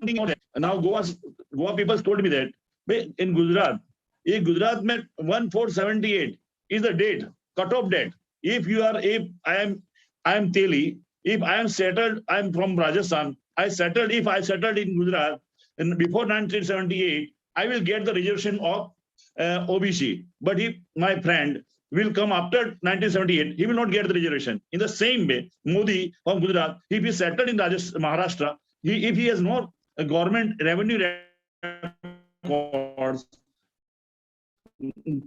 before 1967, he is in OBC list, in the state list, yet he will not get the reservation. This is the cut-off date. This cut-off date should be removed. All over in India, everywhere this cut-off date, they are demarking the OBC community is included in the state list. Teli, Mali, Suthar, they are in the state list, yet they are not ready to give the reservation. In Gujarat, they are not giving before 1978. They are coming after 1978. They will not give the reservation. If you are Maharashtra, they will not give the reservation. In this type, they are very anyhow. They are trying to disturb us. They are not trying to give us the reservation. And all these things you have narrated very nicely. I have narrated, and I heard, and I congratulate you. And Supreme Court is also, we have also met to Narendra Modi on that time in 1994 for the reservation. He also told me that I will help you. I also, but the Supreme Court judgment is very much clear that 20% reservation should be given to the OBC. Yet this reservation of larger bench of Supreme Court, yet the High Court and yet the state government, central governments are still today not ready to give the reservation to the OBC in all of the states. This is the situation. We should live careful for that, and we should unite, and we should stand ourselves. इतना मैं बोल के मैं विरमूंगा. I am thanks for this subject. Thank you, sir. Thank you. Thank you so much, Rathod ji. I'm glad finally your technical difficulty has been resolved and you are able to speak, and we are very happy to hear your voice, sir. Thank you so much for sharing your thoughts. And before I invite the Secretary of the OBC Mahasangh, Rashtriya Mahasangh, so Sachin ji, I would like to share a few of the things like the key points of today's thing are we must demand for the 2021 caste census so that we account for our people. And it will help not only the administration to allocate appropriate funding, but also help us who we are and what is our representation in the country. And this has been going on for a long time to hide this information. Now it's a time. If you don't speak up now, you need to wait for another 10 years. So friends, please speak up and fight for our right to be counted as OBCs in this great nation. We are the majority, and once the numbers come out, and we will have an action plan how to seize our constitutionally granted powers. So many political parties are sitting on the side. For example, BSP has been demanding census of OBCs in the country. If the central government takes any positive step in this direction, BSP will definitely support it both inside and outside the parliament. That's what Mayawati said. And also the same thing Nitish Kumar is also saying, and Tejaswi Yadav is saying the same thing. So we need to rally and lobby behind these people to put pressure through the government in the parliament and outside the parliament as well. That is the only way the government will come forward to make sure the union cabinet will have to take a decision to enumeration of the OBCs in the census. This is the provision for SCs and STs in the census, but not OBCs. So we deserve it and we need to demand for it. And the same way, implementation of the current 27% reservations granted through the Mandal Commission, that is not happening with so many excuses. Or the age bar ho gaya, nahi to not qualified candidates. These are all excuses because the elite don't want our people to be in the decision-making roles. And that's the reason they are resisting, and they're finding ways to only keep the power to the 2-3% of this aristocratic administration. So that is what we need to break the ice and move into the system so that our people can protect our rights and help the politicians also legislate in the right direction. Most of the time, the IAS officers, the babus, influence the politicians in creating these legislations. I think that is very important for us. And also in various education institutions, as Dr. Narayan Munde and few other people spoke about, it is important that we have our people in the elite education institutions like IITs, IIMs, All India Institute of Medical Sciences, regional engineering colleges, the NINs, all these places where they play a significant role, and our positions are still vacant, and we need to fight to get those inducted with appropriate people of our OBC to represent us. And on top of it, we do not have the political muscle to influence our politicians. So I strongly encourage our people to get active politically and contest wherever possible, irrespective of the party affiliation. Please be active in the political arena and contest in the elections in every level from panchayat to the parliament. Take that as a serious issue so that you can legislate to protect our interest. And there's a lot of other things can be done, but most importantly, we need to respect our people who fought for us in the past. For example, so we need to have a serious signature campaign to confer Bharat Ratna to our Mahatma Jyotirao Phule and Savitribai Phule. This demand has been pending for a long time. And we need to influence our assemblies to pass resolutions in their respective assembly or councils to make sure the conferring the Bharat Ratna to Mahatma Jyotirao Phule and Savitribai Phule is communicated to the central government in respective states. State assemblies. I think the best thing to start is let's ask our Karunanidhi ji, the Chief Minister of Tamil Nadu, who has been forefront in fighting for the OBC rights and highlighted the NEET issue and got it done. So the same way, if you could pass a resolution as a role model to confer Bharat Ratna to our Mahatma Jyotirao Phule and Savitribai Phule, the other assemblies in different parts of the country possibly take the lead on that. So with this, I would like to invite our Honorable Secretary for the Rashtriya OBC Mahasangh. MCs, please introduce Sachin Tendulkar. Sachin ji. Yes, sir. The Honorable Shri Sachin Rajkar is the National General Secretary of Rashtriya OBC Mahasangh. He has been instrumental in strengthening the OBC movement in East Vidarbha. He is known as a scholarly personality on OBC. He has played an important role in many right movements of other backward classes in East Vidarbha. He has been fighting against social, educational, and political injustice against OBCs through the Rashtriya OBC Mahasangh. For the past several years, he has been consistently working, fighting for the rights of OBCs without any political vested interest, considering the needs of the hearts to bring the OBC community together. He is placing special emphasis on the organizational structure of the OBCs nation-wide. So let's welcome Honorable Shri Sachin Rajkar to present thanks for today's event. So please, sir. जय OBC. सभी महापुरुषों को अभिवादन करता हूँ।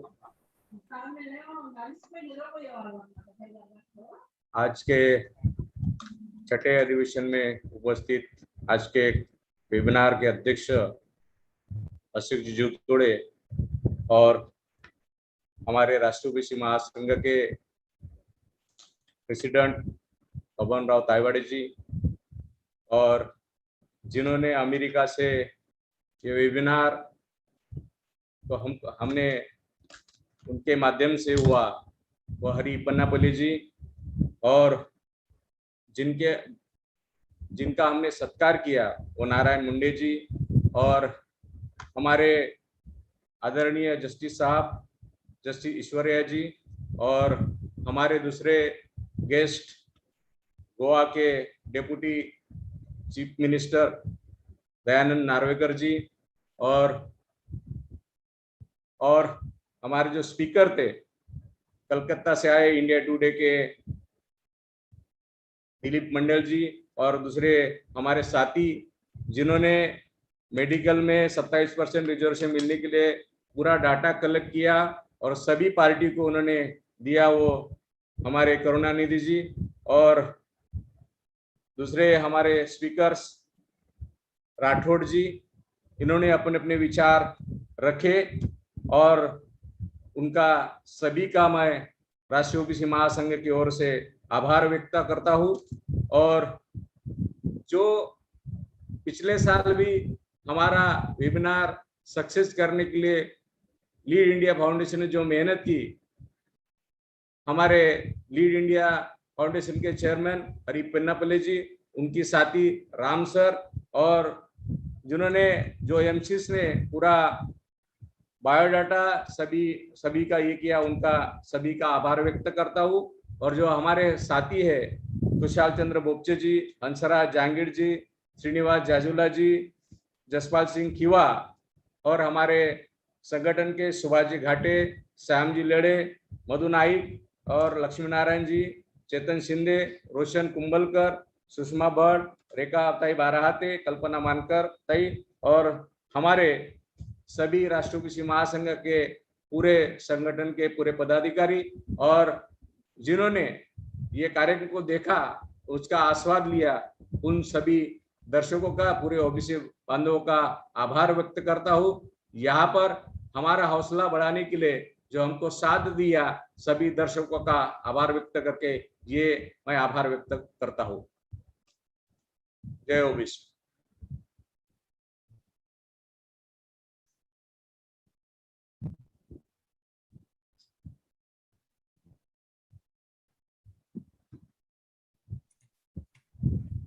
Thank you, Sachin ji, for delivering the vote of thanks to conclude this session.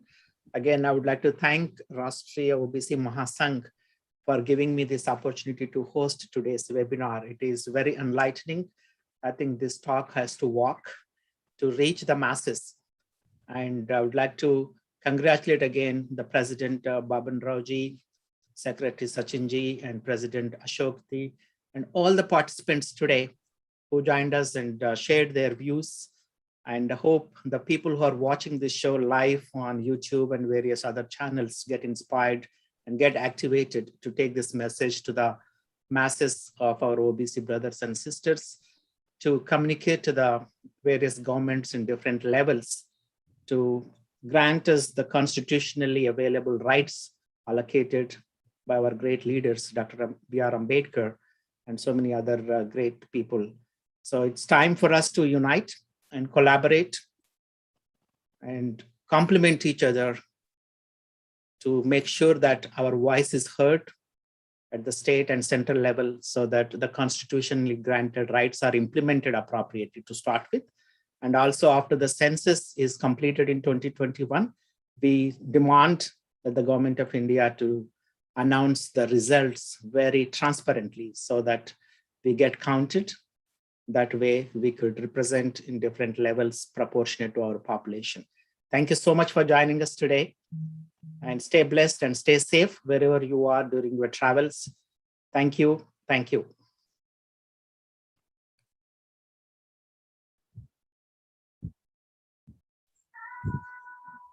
Sachin ji, Roshan Kumbhalkar ji Bombay से है? नहीं, वो हम आज नागपुर से है।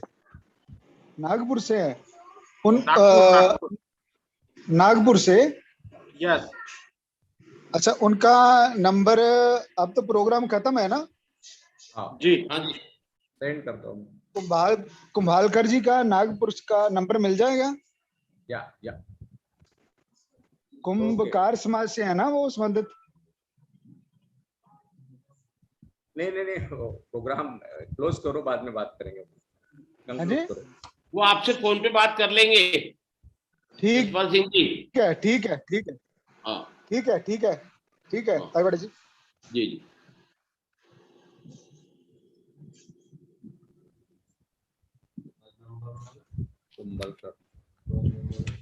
क्लोज करो सर एंड करो राम सर।